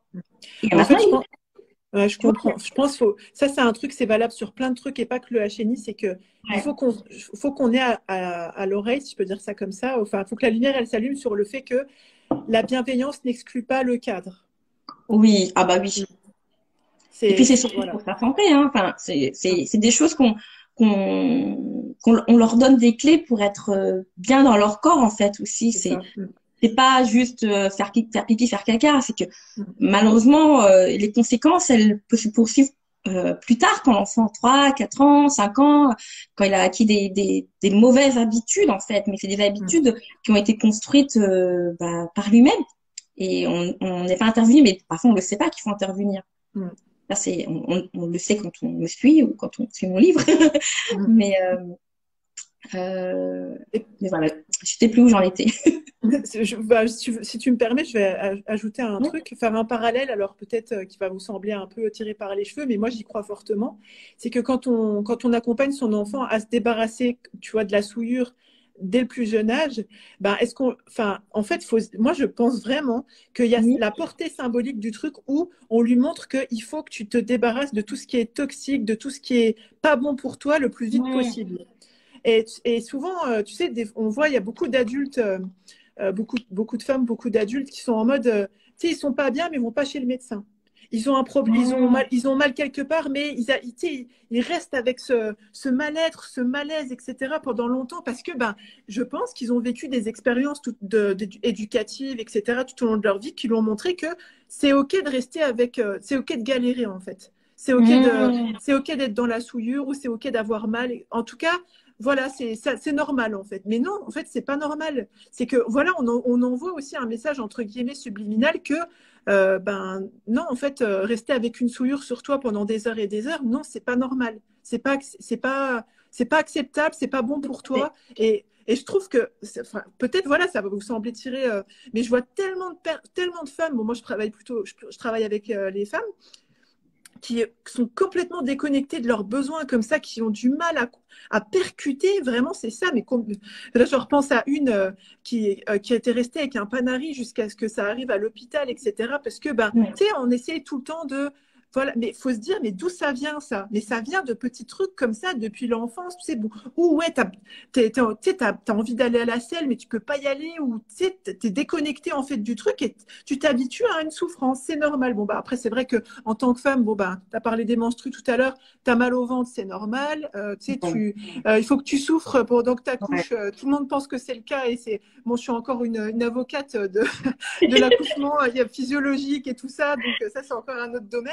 Mais non, en fait, on n'est pas obligé de souffrir, D'avoir mal. d'avoir mal tout le temps, d'être dans l'inconfort, en fait. Et c'est vraiment ces trucs déjà de nous, de percuter ça pour pouvoir l'agir, en fait, avec nos enfants. Et d'ailleurs, j'en profite pour faire une petite parenthèse. À partir de lundi, donc là, 23 janvier, je propose une semaine de coaching offert, donc qui s'appelle 5 jours pour apprendre à se traiter en première classe, où justement, on va aller plus en profondeur sur les croyances limitantes, les blocages, etc., qui font que on en arrive à un moment de notre vie où on se dit ah oui, effectivement, je vais peut-être me faire coacher par une psychologue pour voir qu'est-ce que c'est vraiment apprendre à se traiter en première classe. Donc du coup, Ah si bah vous voulez oui. rejoindre cette semaine de coaching offert, vous pouvez vous inscrire via ma psy en ligne chez moi. .fr/challenge. Vous pourrez retrouver le lien dans ma bio ou dans ta bio, peut-être, je ne sais pas si tu l'as mis, Rokia. Mais Mais je pourrais essayer de rajouter dans mon truc avec plein de liens là. bon, en tout cas, voilà, si vous vous rendez sur mapsyonlinechez-moi.fr, vous trouverez facilement pour vous l'opportunité de rejoindre ce challenge.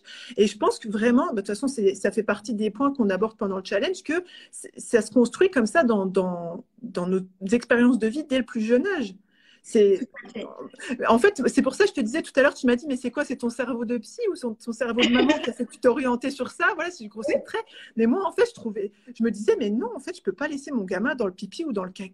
J'aime pas, je veux pas avoir ça à côté. Pourtant, je suis pas genre la fille maniaque, etc. et tout, mais je me dis, mais c'est pas logique, en fait. En plus, on est tout le temps en train, tu sais, on se lave les mains. Tu as vu, nous, on a une pratique religieuse commune, etc. Tu sais, ou très axée sur l'hygiène, tu vois, où on se lave plusieurs fois par jour. Quand on va à la selle, on se lave, etc. Je me dis, mais il faut être cohérent avec ça aussi. Je peux pas, moi, tu vois. Et voilà, donc, ouais, c'est plein de trucs comme ça. Et, Et, euh, et c'est ouais. c'est vrai. Et tu sais, tu parlais tout à l'heure de, un peu, si je grossis le trait, tout le matrixage autour des pratiques. Il y a beaucoup de mamans qui nous ont parlé de l'allaitement, etc. Et aussi des remarques qu'on peut se prendre quand on décide de faire, entre guillemets, un allaitement long, si je peux dire ça comme ça, Ouais. parce que faut qu'on s'entende sur ce que c'est un allaitement long.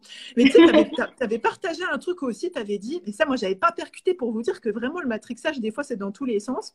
Tu avais dit, mais on peut faire le HNI avec des couches. Tu sais, moi, Mhm. j'étais en mode extrémiste des couches lavables, en fait. Tu sais, genre, c'était une couche lavable, mais je pouvais. Non, si je mettais genre une couche jetable, c'était égal, comme si j'avais trahi mon projet, quoi. Mais en fait, non. Et du coup, et quand tu as fait cette remarque-là, ben, après, j'ai commencé notamment, tu sais, quand tu sors, des fois, en fonction de où tu vas, ça peut être plus ou moins facile, tu vois. Oui. Enfin, voilà, ça peut être plus. Des fois, j'ai les mots qui me viennent en anglais, me demandez pas pourquoi. Convenient, ça peut être plus facile, on va dire, d'avoir, tu sais, de jeter une couche de table que de te trimballer avec ta couche souillée, lavable, etc. et tout. Donc, ou alors, quand tu as beaucoup d'enfants, c'est peut-être plus, voilà. Il y a plein de raisons mais c'est pas parce que tu empruntes un autre chemin que tu fais mal les choses, en fait. Mais pour vous dire que Oui. dans toutes les. Comment ça va dans des petits détails subtils où des fois on est un peu rigide sur le truc et tout, puis on a besoin effectivement qu'il y ait quelqu'un qui nous dise Eh, mais en fait, tu sais, tu peux le faire, quoi. Il n'y a pas de problème. Tu peux le faire différemment. C'est ça, ouais. Ouais. Mais c'est vrai que derrière, il y a beaucoup de commentaires qui ont tourné autour de ça, je pense Ouais. que c'est aussi tout ce qui est de l'ordre en psychologie, on dirait de l'affirmation de soi. Que tu Mhm. décides d'allaiter, que ce soit long, ou pas, en fonction de l'environnement dans lequel tu es, ou que tu décides de ne pas considérer la couche comme un endroit où on fait ses besoins, en fait, voilà, Oui. ou dans effectivement, tu auras toujours des gens qui comprennent pas, qui vont te juger, etc. Mais de se dire, ça fait partie du jeu, si je puis dire, et que ça va être aussi pour toi, en tant que parent, ou en tant que personne, pour toi, une opportunité de t'affirmer et de faire ce que tu as envie. C'est ça. Ouais. Et Et c'est compris, c'est pas compris. Si toi, tu sais consciemment que tu fais ça pour nourrir ta relation avec ton enfant, donner le meilleur à ton enfant et tout, mais les gens, ils vont, comme je dis souvent, mon mari, il rigole quand je dis ça, mais ils pourront bien se rouler par terre, il sera tellement fier de toi que tu n'en auras rien à fiche, en fait. Ah bah oui, mais c'est une remarque qui vient aller de temps en temps. Moi, ça m'est arrivé. Je veux dire, quand j'allais chez la famille, chez les gens, ils portaient une couche aussi parce que voilà aussi au niveau social, peut-être que je serais. En fait, j'ai accepté que peut-être je serais tellement occupée avec ma vie d'adulte à ce moment-là, Mm. disons, que peut-être que je ne verrais pas les signaux, ou peut-être que lui m'en fera pas parce qu'il serait peut-être tellement Mm. happé par Oui. d'autres jeux, un autre environnement. Mm. J'étais ok, pas de problème. Par contre, quand j'entendais quelqu'un dire ah j'ai l'impression qu'il fait caca ou il va faire caca, Mm. alors là je me levais du canapé. Hein. Oui, oui. Mm. Je ne pouvais pas, voilà, comme tu dis, le laisser faire là-dedans, alors Ouais. qu'il était à côté de moi, il était à portée de main. Mm. Du coup, bah, c'est un peu comme ça que j'ai fait ma révélation. Oui, je fais ça à la Mm. maison. Parce que quand je suis chez moi et personne n'a besoin de le savoir, comme tu dis, parle d'affirmation de soi. Hein. Aujourd'hui, on dirait que j'ai toujours fait des gestes naturels infantiles de manière très assumée. Eh bien non, j'ai aussi Mm. grandi avec mon enfant. Mm. Tu au début, j'avais un petit peu de mal, mais après, petit à petit, bah, je l'ai fait. Il y en a qui comprenaient pas, ou des fois, je partais discrètement, tu vois. Je partais aux toilettes avec le petit. J'espérais que quand il finissait de faire caca, on me demande pas qu'est-ce que tu fais avec. Voilà, toute cette question d'affirmation de soi, tu as raison, elle se questionne. Comment ça se fait que, par exemple, on était à l'aise avec moi le fait que j'allais, mais que si je fais ça, j'étais peut-être pas prête à recevoir des remarques. Tu vois, peut-être que mon livre Mm. aussi, c'est une sorte de revanche. Dire que oui, Mm. en fait, j'assume, mais j'ai grandi avec. Enfin, il y a des moments même quand mon fils a dû partir aux urgences et que je disais pendant l'examen, attention, vous retirez la couche, il va faire pipi sur vous. Hein. Mais non. Bah allez filles, vous voulez recueillir son urine, c'est maintenant. Vous ouvrez, vous mettez ma poche. Et personne ne voulait me croire. J'étais maman, j'étais l'experte de mon enfant. On voulait pas Incroyable. Ouais. du coup, j'ai vécu ça, j'ai vécu ces moments où, pareil, chez certains professionnels, je le racontais pas, d'autres, je le raconte, ou d'autres, quand Mm. je raconte, j'ai un jugement aussi. Je connais vraiment tout ça. Mm. Et je pense que quand je parle de ça, peut-être il y a des parents qui se disent peut-être pas apologie naturelle infantile, mais comme on en a parlé de cododo ou bien d'allaitement, peut-être qu'il y a certaines mères qui ont cette expérience-là aussi, là, Mm. qui reconnaissent qu'on passe malheureusement tout par là. Et tu as raison, c'est une question bah, d'affirmation de soi, de prendre confiance. Et à un moment, bah stop quoi en fait. C'est clair. Surtout voilà, Ça- voilà, je pense que mon enfant il est pas bien, il a fait pipi, bah je sais que j'aurai pas un autre recueil d'urine avant longtemps. Donc je suis obligée de l'allaiter à fond Mm. et après me dire bon allez je vais aux toilettes avec lui et je le mets en position, il fait pipi. Mais je veux dire j'ai perdu peut-être 1 heure et demie, 2 heures aux urgences. C'est incroyable comment on doit se battre pour se faire entendre, quoi. Ah Tu sais, oui totalement. ça me fait penser, hier, j'étais sur le compte d'une doula et elle racontait donc une accompagnante à la naissance, quoi. Mhm. Excusez-moi, mesdames les doulas, si j'ai mal traduit votre, votre fonction. Elle racontait l'accouchement d'une dame, d'une femme, et en fait, elle va dans le couloir pour dire, ouais, je sens le bébé. Bon, je grossis le trait, hein, mais je Oui, sens le oui. bébé arriver. Est-ce que vous pouvez checker, j'en suis à combien? Elle la rembarre en lui disant vous êtes à deux, vous êtes à trois. Elle fait quelques pas demi-tour, le bébé il commence à sortir. Mais comme tu as dit, on est l'expert de notre corps, tu vois, le Ouais. parent. Il faut vraiment je pense qu'on reprenne notre place en fait, tu vois, en tant que parent, parce que ouais, voilà, c'est une place qui est honorable, c'est une place qui apporte beaucoup. Et du coup, tu vois, c'est toujours, et c'est vrai qu'on doit toujours, c'est vrai, même t'es à l'hôpital, t'es avec une gynéco et tout, on part du principe que tu te plantes, quoi. Je veux dire, c'est incroyable, quoi. J'ai pas Donc, le droit, c'est pas douloureuse, non, c'est normal. bah ouais. Euh, Mais mais il faut oui. se dire un truc, c'est que plus on va dire les choses avec assertivité, entre guillemets, j'ai envie de vous dire avec passion. Parce que moi, j'ai fait un peu une expérience différente. On va dire, bon, je pense le fait que je sois psychologue, etc. Je vais pas dire des fois, on n'ose pas me dire peut-être comment dirais-je, que c'est un peu loufoque ce que je fais, ou peut-être j'ai un espèce de statut d'autorité, je sais pas, mais ça m'est rarement arrivé qu'on me contredise sur ça ou on me renvoie que c'était fou, Mhm. tu vois, en général, mais aussi je pense parce que je suis complètement convaincue en fait, j'en parle Oui. avec passion, je suis complètement convaincue et là pourquoi je vous dis ça, c'est que quand on est convaincu de ce qu'on fait, et parce que l'affirmation de soi, c'est pas juste, souvent on confond un peu ça, genre parler le plus fort ou parler Ah oui. ou monopoliser la parole. Non, c'est vraiment quand tu es convaincu d'un truc et que tu en parles et on sent que dans ta voix tu trembles pas, ben en fait, qui va venir te contredire? Au pire, les gens, ils vont te poser des questions, ils vont essayer de comprendre, etc. Parce que toi-même, tu te sens experte, en fait, avec ton enfant, quoi, si je peux dire ça comme ça. Mais si effectivement, il y a une brèche où on sent que tu n'es encore pas complètement affirmé dans ta pratique et tout, ben là, oui, effectivement, il va y avoir une tentative de déstabilisation, si je peux dire ça comme ça. Totalement. Mais c'est pour ça que c'est vraiment. En fait, des fois, on se dit que tiens, si je veux, tiens, j'ai envie d'être une femme plus confiante, plus sereine, plus épanouie. Tu sais, forcément, il faut passer par des carrières, tu sais, des trucs, des business, des entreprises, des trucs, des machins complètement, tu vois, qui te semblent des fois des expériences qui peuvent être totalement pas à ta portée. Alors que, en fait, non, ne vous prenez même pas la tête avec ça. C'est que rien que, tu vois, dans l'expérience comme ça qu'on a avec ses enfants, mais on peut on grandit en fait en tant que femme, en tant que personne. Et je voudrais ajouter un truc, c'est vrai qu'on n'a pas beaucoup parlé des papas. Aujourd'hui, enfin, tu vois, fatalement, on parle de notre expérience en tant que femme, mais souvent, il y a des croyances ou des blocages en mode, tu sais, le papa, il va pas être opérationnel, il va pas être OK, il va se dire c'est un truc de bonne femme, etc. et tout. Moi, je sais que j'ai beaucoup, si vous me permettez de partager mon expérience personnelle là-dessus, j'ai enfin, ça, c'est un truc, voilà, j'avais expliqué la démarche à mon mari et tout. Et j'ai pu voir, premier enfant, deuxième enfant, à quel point ça l'a aidé à se construire en tant que père, en fait. La fierté qu'il a eue dans le fait de pouvoir reconnaître le besoin de son enfant, répondre aux besoins de son enfant. Mais franchement, même reconnaître chez les autres gamins, pour eux, c'est une fierté, en fait. Après, c'est qu'il faut que nous aussi, en tant que femmes, on laisse la place au papa. Et il faut se dire qu'ils sont très capables de le faire aussi. Après, oui, comme nous, il y a des loupés, etc. Des fois, on perd patience. Mais franchement, ne privez pas votre conjoint ou votre maman ou votre papa, quand c'est les grands-parents et tout, de pouvoir aussi se mettre de pouvoir accéder à cette expérience-là, parce que eux aussi, ça va leur permettre de grandir, en fait. Et ils vont ils vont en tirer de la fierté. La relation avec l'enfant, elle va être totalement, je pense, je ne vais pas dire totalement différente, mais voilà, elle va avoir un petit plus, quoi, si je puis dire. Ah bah, quand même, je pense je suis d'accord, il y a même un gros plus, dans le sens où, vu que l'hygiène naturelle infantile n'est pas répandue, on va dire, comme les autres besoins, on va dire, le besoin d'élimination n'est pas répandu comme les autres besoins. On va dire, on va le mettre de côté, on met dans la couche et c'est tout. Aussi, il y a quelque chose d'unique, ça veut dire que on peut parfois être la seule personne à le comprendre. Du coup, on devient l'adulte de référence de son enfant. Quand il est dans une pièce, il sait que c'est nous qui doit regarder, nous qui doit interpeller pour aller au pot.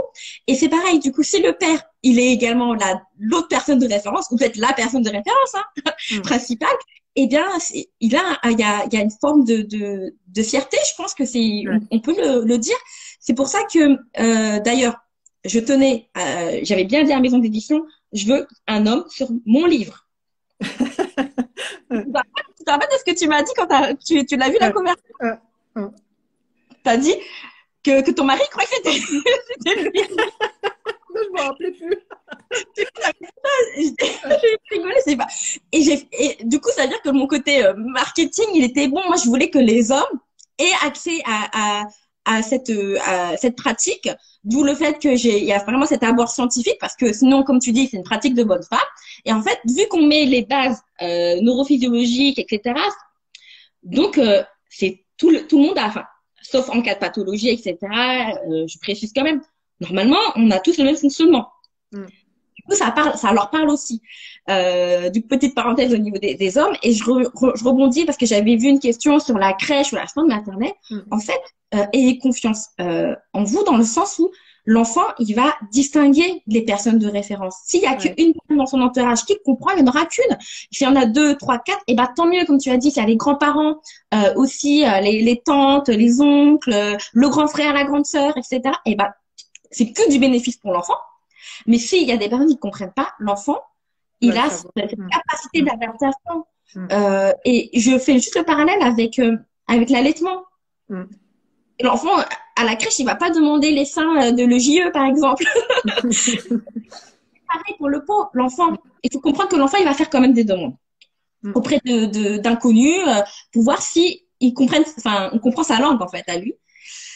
Et si la personne ne répond pas, l'enfant, ce qu'il fait, c'est qu'il va éteindre son comportement.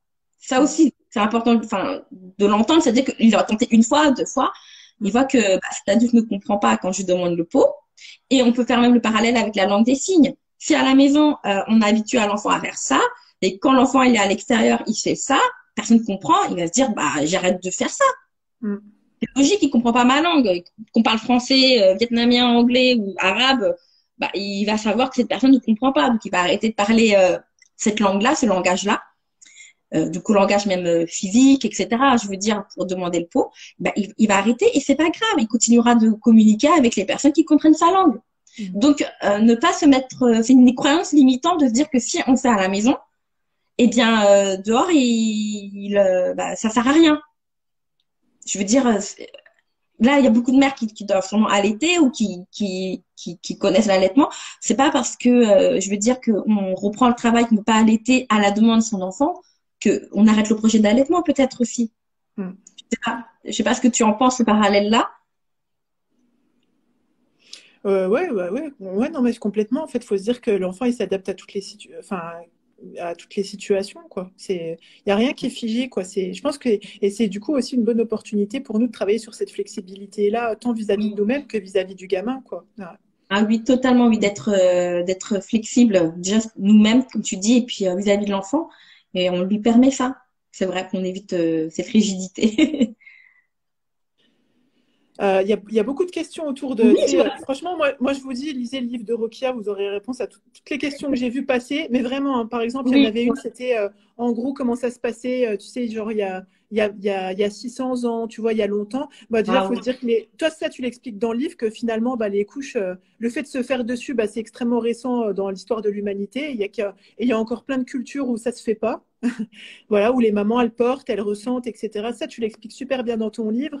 Pour la nuit, le jour, etc. Pareil, tu l'expliques aussi super bien dans ton livre. Mais vas-y, si tu veux rebondir.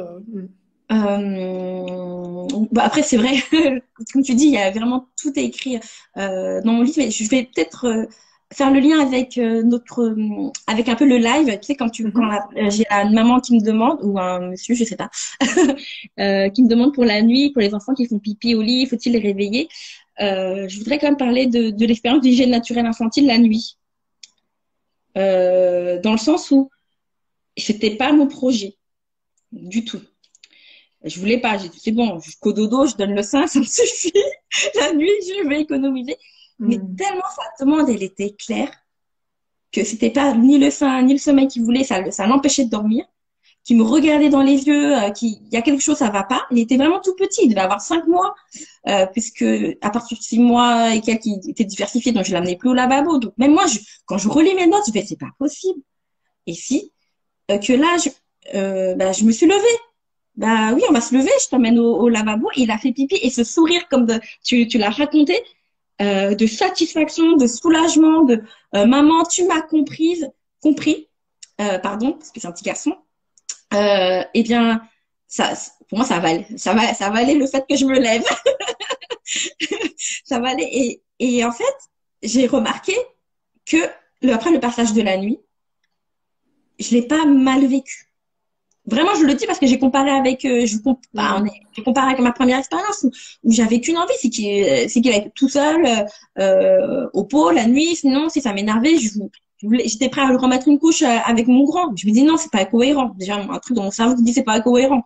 Mais j'avais pas les clés, j'avais pas les techniques. Enfin, j'étais pas du tout accompagnée. Mais là, moi, pour le petit, ça s'est fait tellement de manière progressive. Et puis, entre-temps, j'ai le temps de mettre des nouvelles stratégies, etc. Et il y a un côté, pareil, c'est pas lâcher prise. Je sais pas comment on pourrait dire ça, mais je suis OK, en fait. Et je me dis, c'est rien, il est petit, c'est encore gérable. Et puis après, il grandira, ce sera ancré et j'aurai pas à faire ça plus tard. Tu vois un petit peu l'idée? Ouais, complètement. En fait, c'est pas qu'on les, du coup, c'est pas qu'on les, tu vois, c'est pas ce truc en fait où, pareil, on les conditionne par le réveil pour pas qu'ils fassent dans le lit, etc. Non, c'est plus, s'il se réveille ou s'il te regarde ou s'il t'appelle, tu vas l'amener. Mais non, effectivement, tu vas pas le réveiller pour. Moi, je vois là, actuellement, ma fille, elle a 2 ans et je vais pas vous dire de 9 mois, on va dire quelque chose comme ça. Donc la nuit, elle se réveille pas. ça arrive des fois qu'elle se réveille et en fait, je lui demande, elle vient, en fait, souvent, elle me rejoint dans le lit. Je lui dis, tu veux faire pipi? Elle me dit non, j'insiste pas, en fait. C'est pas un Oui, réveil de pipi, c'est un réveil parce que peut-être elle avait froid ou elle avait besoin d'une présence, etc. Ça arrive que je lui demande, elle me dit oui, auquel cas on va sur le pot.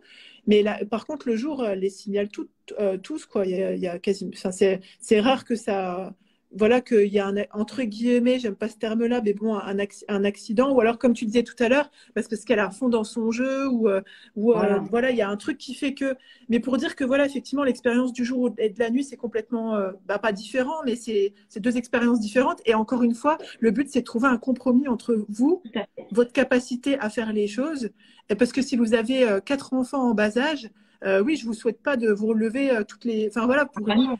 physiquement, ça va être compliqué de les amener tous, de répondre à tous leurs besoins la nuit, etc. Enfin, le truc, c'est vraiment ça, c'est de trouver un compromis entre votre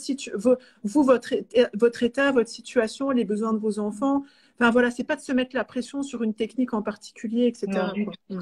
Mm. Après, quand même, je précise pour la nuit, il y a le fait que, puisqu'en journée, l'enfant, il a appris à reconnaître ses sensations, à les identifier, et ben, il se peut que justement, que la nuit, voilà, il ressent les mêmes choses. C'est un peu différent parce qu'on est en Mm. position allongée et tout ça. Il ressent la même chose et du coup, il devient plus autonome, en fait, responsable de ses propres sensations. Mm. Il y a ça aussi quand même dans le développement de l'enfant, c'est que comme on va lui donner des réponses de son propre corps, mais bien pour la nuit, il en est capable. Après, bien sûr, quand il a 5 mois, il va pas aller tout seul au lavabo, Mm. mais l'idée, c'est que au moins pendant la nuit, s'il se rend compte qu'il y a quelque chose qui le dérange et qu'il a Ouais. 2 ans, enfin, je sais pas, 2 ans, 3 ans, 4 ans, il sera capable de se dire c'est la même sensation que je ressens en journée. En Mm. fait, c'est vraiment un apprentissage. Euh, J'aime pas dire précoce parce que c'est précoce par rapport au monde occidental, hein. Enfin, je veux dire, Ouais. Mm. ailleurs, non. Et même d'ailleurs, et la question sur comment on faisait avant, je continue aussi toujours de rechercher. Je précise qu'il y a quelque chose en termes de avant, mais où? Ah oui. On Mm. parle de quel continent? Puisque on va dire en Europe, il y avait quand même petit cours d'histoire, hein. Il y avait quand même cette façon de voir l'enfant. On ne le maternait pas pareil que dans d'autres pays du monde, en fait, Mm. à l'époque. Donc, en fait, finalement, la couche, il faut le comprendre, c'est la continuité de comment on maternait déjà les enfants. Ça veut C'est dire, hyper intéressant. Mm. qu'à l'époque, par exemple, on pouvait mettre les bébés dans un emmaillotage et les accrocher pour que les mères aillent travailler au champ. Pourtant, dans d'autres pays, par exemple en Amérique du Sud ou bien en Asie, les mères vont travailler au champ aussi, hein, c'est comme ça, mais avec le bébé en portage. Mm. Donc, finalement, la couche, c'est la continuité de comment Ah ouais, euh, franchement, c'est hyper intéressant, c'est super. Franchement, c'est un truc de ouf, si je peux dire. tu vois, la révélation, Ouais, c'est ouais. comment, en fait, dans le monde occidental, traiter déjà les enfants. Ah Et ouais. Ouf. je me rappelle que de son prénom, je n'arrive pas à dire le nom de famille, mais je l'ai rencontré quand je faisais le reportage avec Mélissa Carlier pour parler du flux libre instinctif. Donc c'est Léna, je sais plus, qui a parlé du flux libre instinctif, qui a parlé également d'Achénie et qui m'a donné encore des éléments historiques sur le fait que parce que les serviettes hygiéniques aussi ont été créées pour qu'on garde les femmes à l'usine. C'est ouf. Et les couches jetables ont été créées aussi pour qu'on puisse travailler en fait.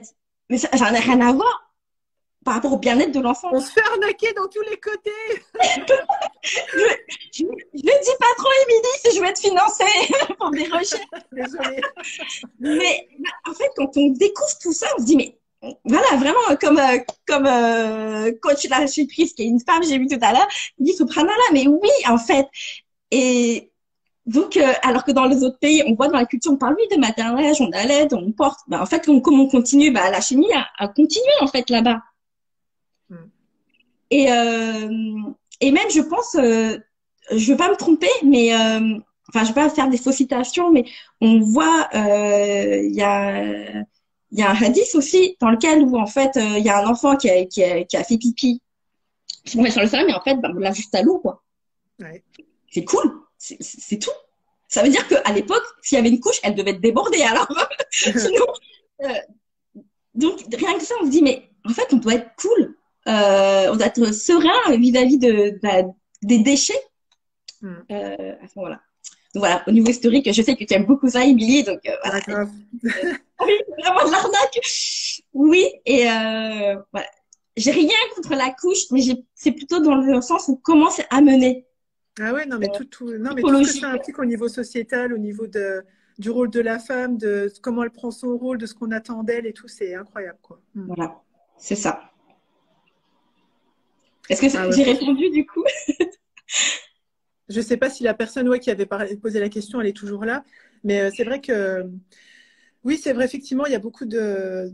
Je ne sais pas si je peux lire le commentaire au vu de tes attentes, Rocky. Mais oui, c'est beaucoup de. On va dire que le marketing de nos jours influence beaucoup nos comportements et nos choix de vie, malheureusement. Bah oui, Ouais. et c'est pas pour tant qu'on soit pas autonome nous, c'est pour que nous on soit comment dire de bons ouvriers en fait, simplement. Mm. En fait. Et est-ce que c'est ça aussi qu'on veut avec nos enfants et ça se voit justement comment l'école elle est construite. En fait, je veux dire, Mm. il y a les repas, même si on a faim avant, bah tant pis. Enfin, pour moi, enfin vraiment parlant de besoins physiologiques, la première fois que j'ai compris que j'avais le droit de grignoter, je crois que c'était peut-être au bac, on a le droit de boire et de grignoter. Mais pourquoi avant je pouvais pas grignoter en classe Mm. Mm. si j'avais faim? Quand j'ai faim, j'ai mal au ventre et peut-être que justement, même dans des familles en situation de précarité, peut-être il y a des enfants qui mangent pas de petit déjeuner. Enfin, bon, bref. Sinon, je vais aller très très loin, Mm. surtout dans des sujets qui m'engagent autant. Je me dis, mais ça veut dire qu'on tait encore les besoins, tous les autres besoins des enfants pour qu'on soit soi-disant efficace. Mais quand on voit qu'au niveau de concentration d'un enfant, il peut pas rester 45 minutes. Complètement illogique. Ça, vraiment, ça déshumanise, quoi. Mm. Oui, mais totalement, Mm. ça déshumanise au niveau de nos propres besoins, Mm. etc.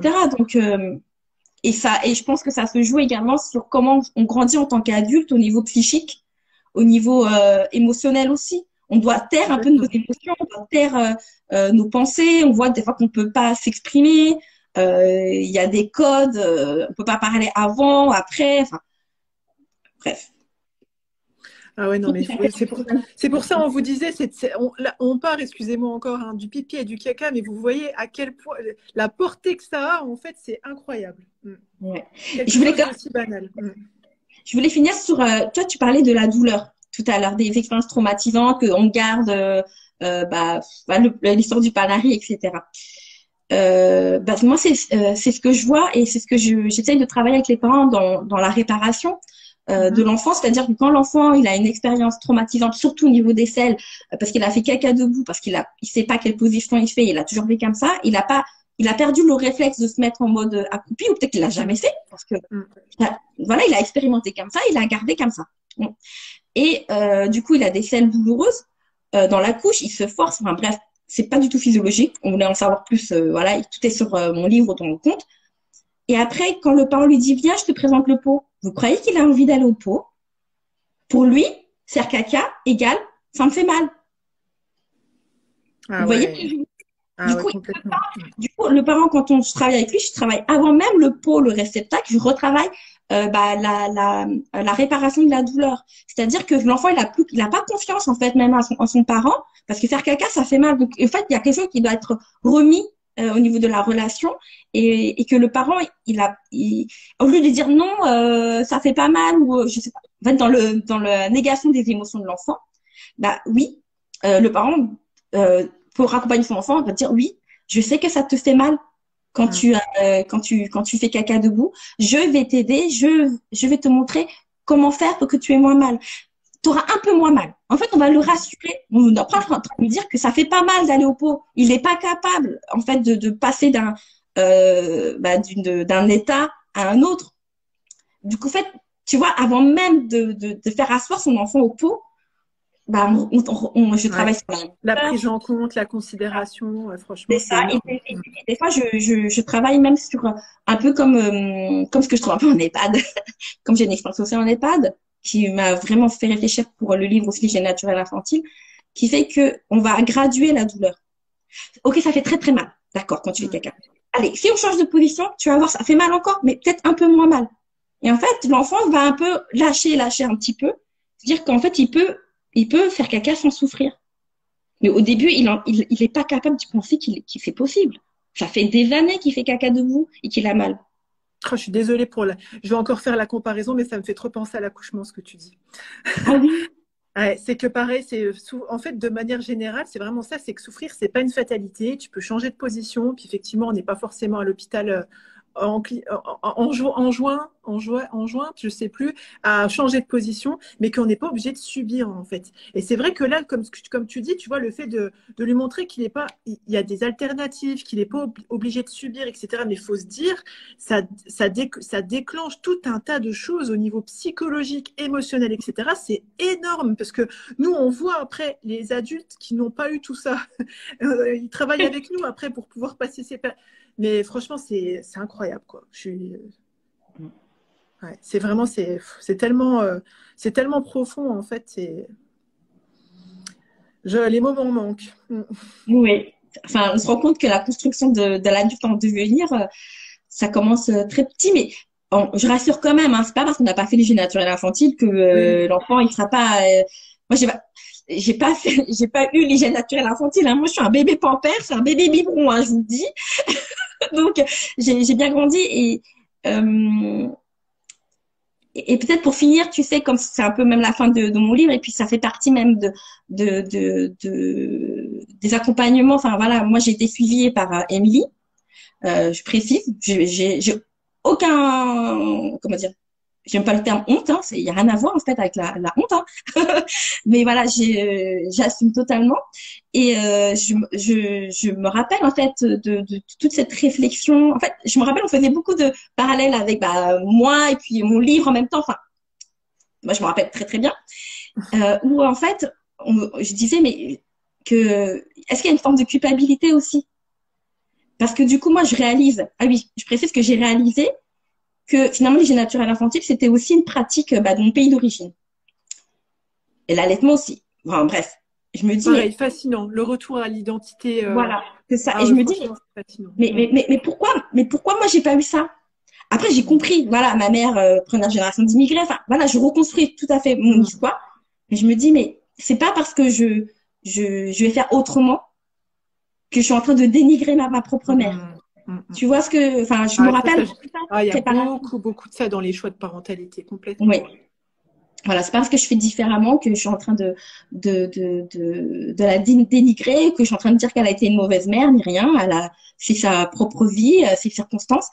Mais à la fois, je me suis reconnectée à moi et aussi à mes origines, mes origines donc culturelles hein, de pays, mais je pense aussi même origines spirituelles, enfin comment moi je voyais ma spiritualité. Voilà, ça fait une sorte de boucle. Mm. Euh, voilà. Là, franchement, c'est hyper intéressant, quoi. Et tu disais, parce que tu disais aussi dans le cas où, tu sais, on est entre nous et nous et on n'ose pas faire certains choix parce qu'on a peur que comment dirais-je, que ça passe pour tu sais, on a une espèce de loyauté comme ça où on veut pas Oui, trahir ça, quoi.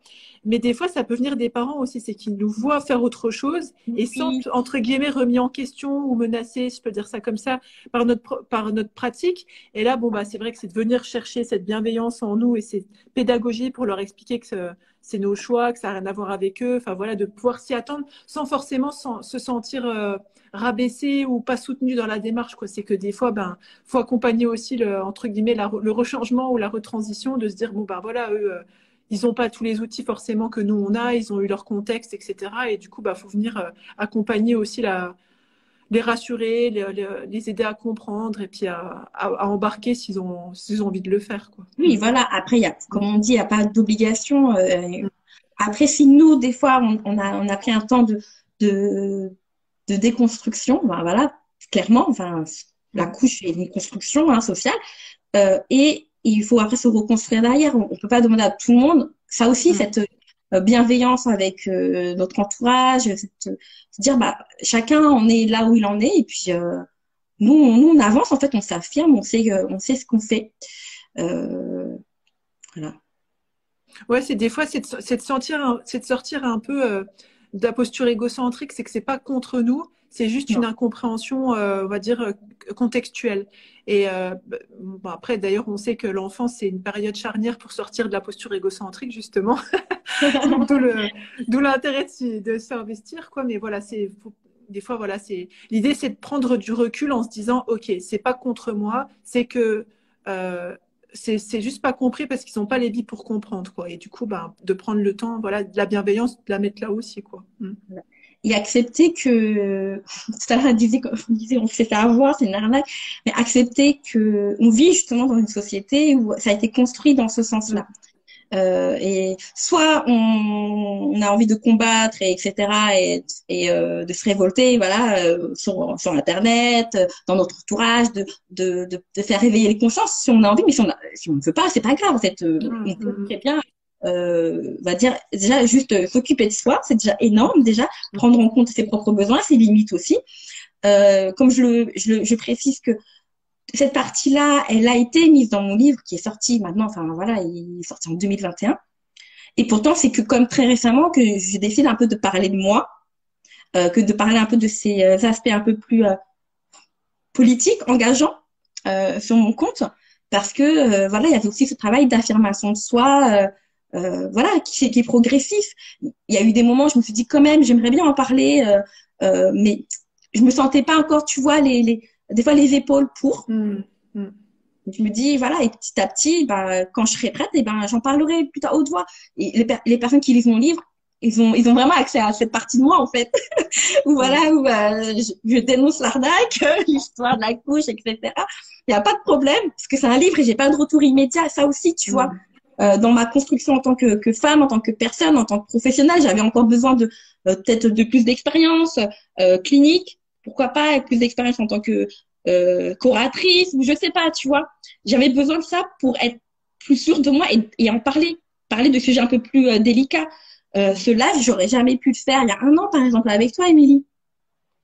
Pourtant, tout ce qu'on a dit, c'était dans le livre, hein. Ouais, ouais. Mm. Tu vois, donc ça aussi accepter que bah, qu'on grandit et que c'est un processus, quoi. Et Ouais, après, bah, étape par si on a étape. grandi avec l'enfant les 4 ans, bah, c'est pas grave. C'est Mm. pas grave. On découvre les choses après coup.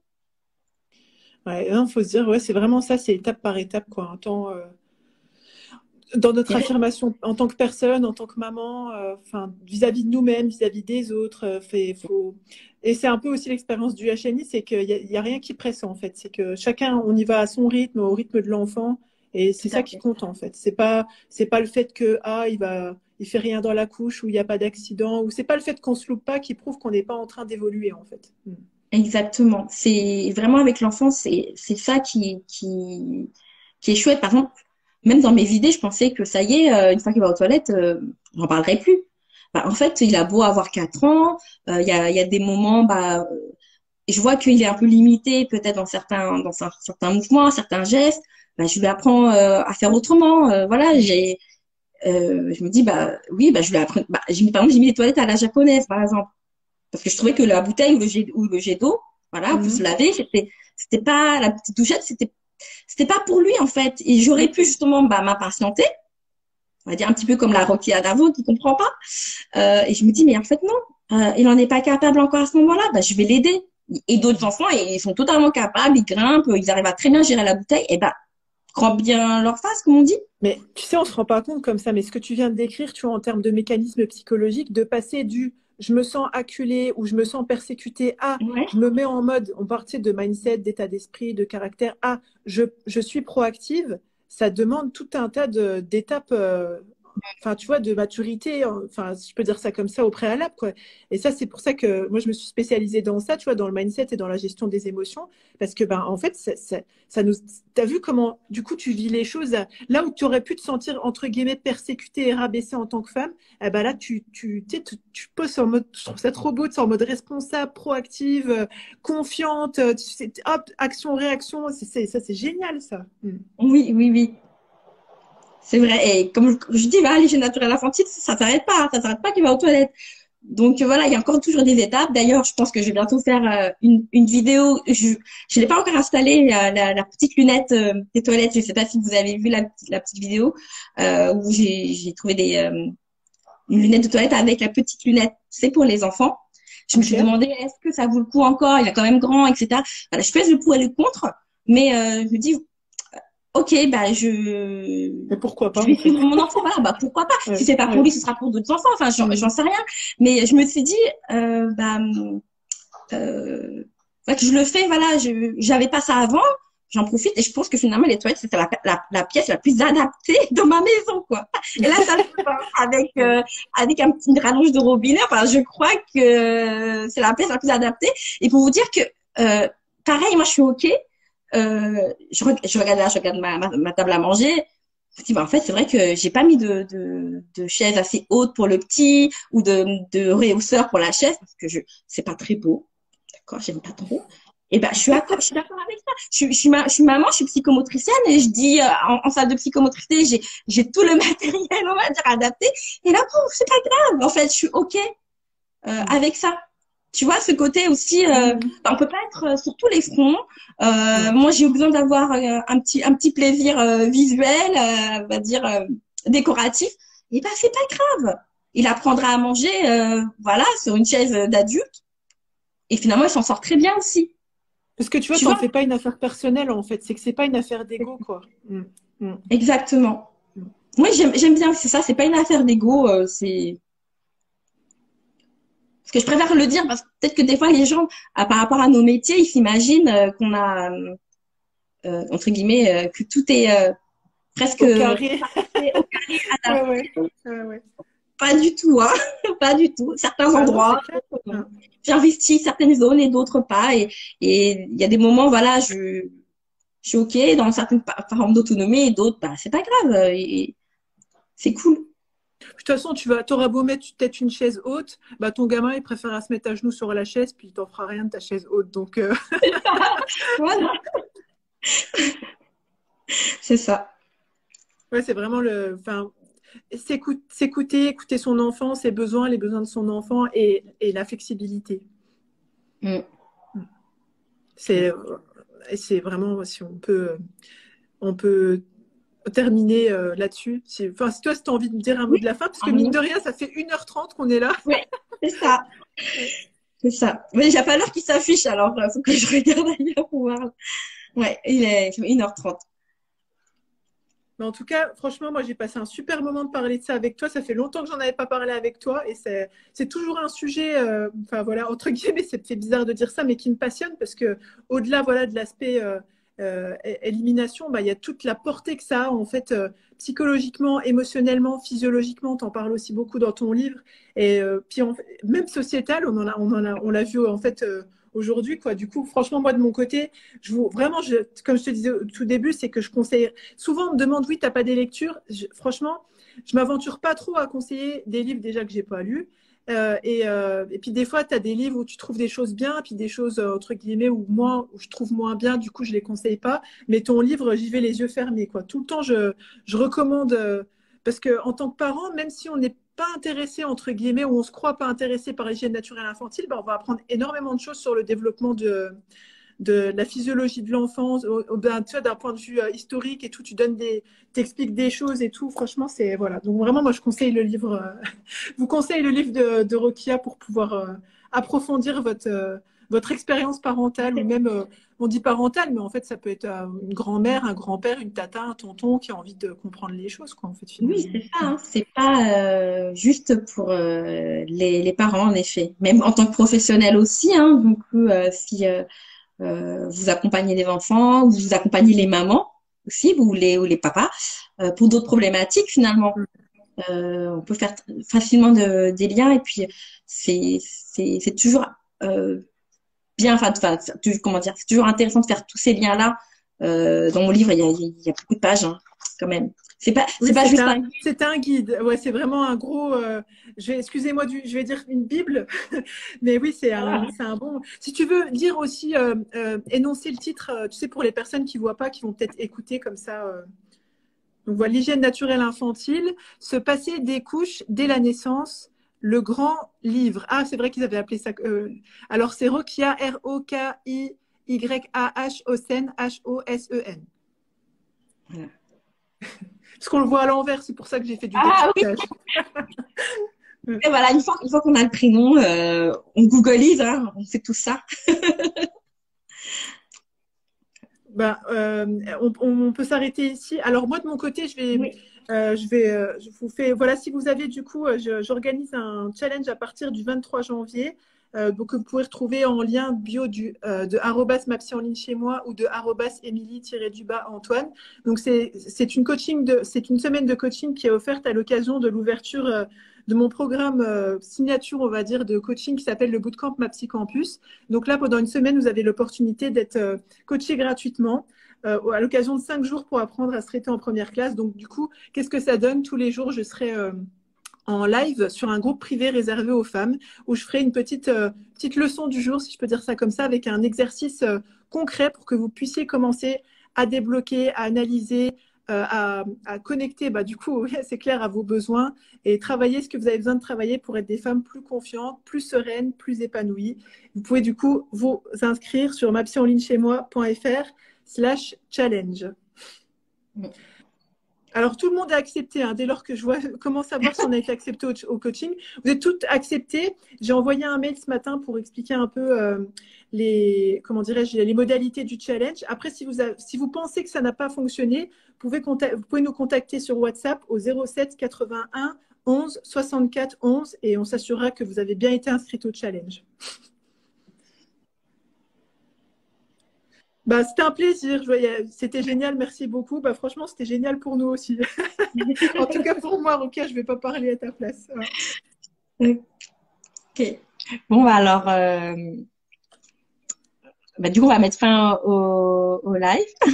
S'il n'y a pas, je pense pas qu'il y a d'autres questions. Puis voilà, nous, on est toujours disponibles, hein, je veux dire, aussi bien de ton côté que du mien, je suppose, pour répondre à d'autres questions. Et il faut pas hésiter, hein, de me contacter si vous avez aussi des questions particulières par rapport à votre enfant. On voit bien que des fois, c'est l'individuel, c'est aussi, je le prends en compte, hein, je veux dire, quand je fais des accompagnements, ça aussi. Parfois, les posts, les livres, ça ne suffit pas. Eh ben, c'est normal. On a tout besoin des fois d'être accompagné par rapport à là où on en est en fait. Ouais, et franchement, je pense que je vais le répéter, il n'y a pas de honte, quoi. C'est vraiment, Enfin, c'est normal d'avoir besoin de soutien, d'informations, etc. C'est un truc qu'on nous...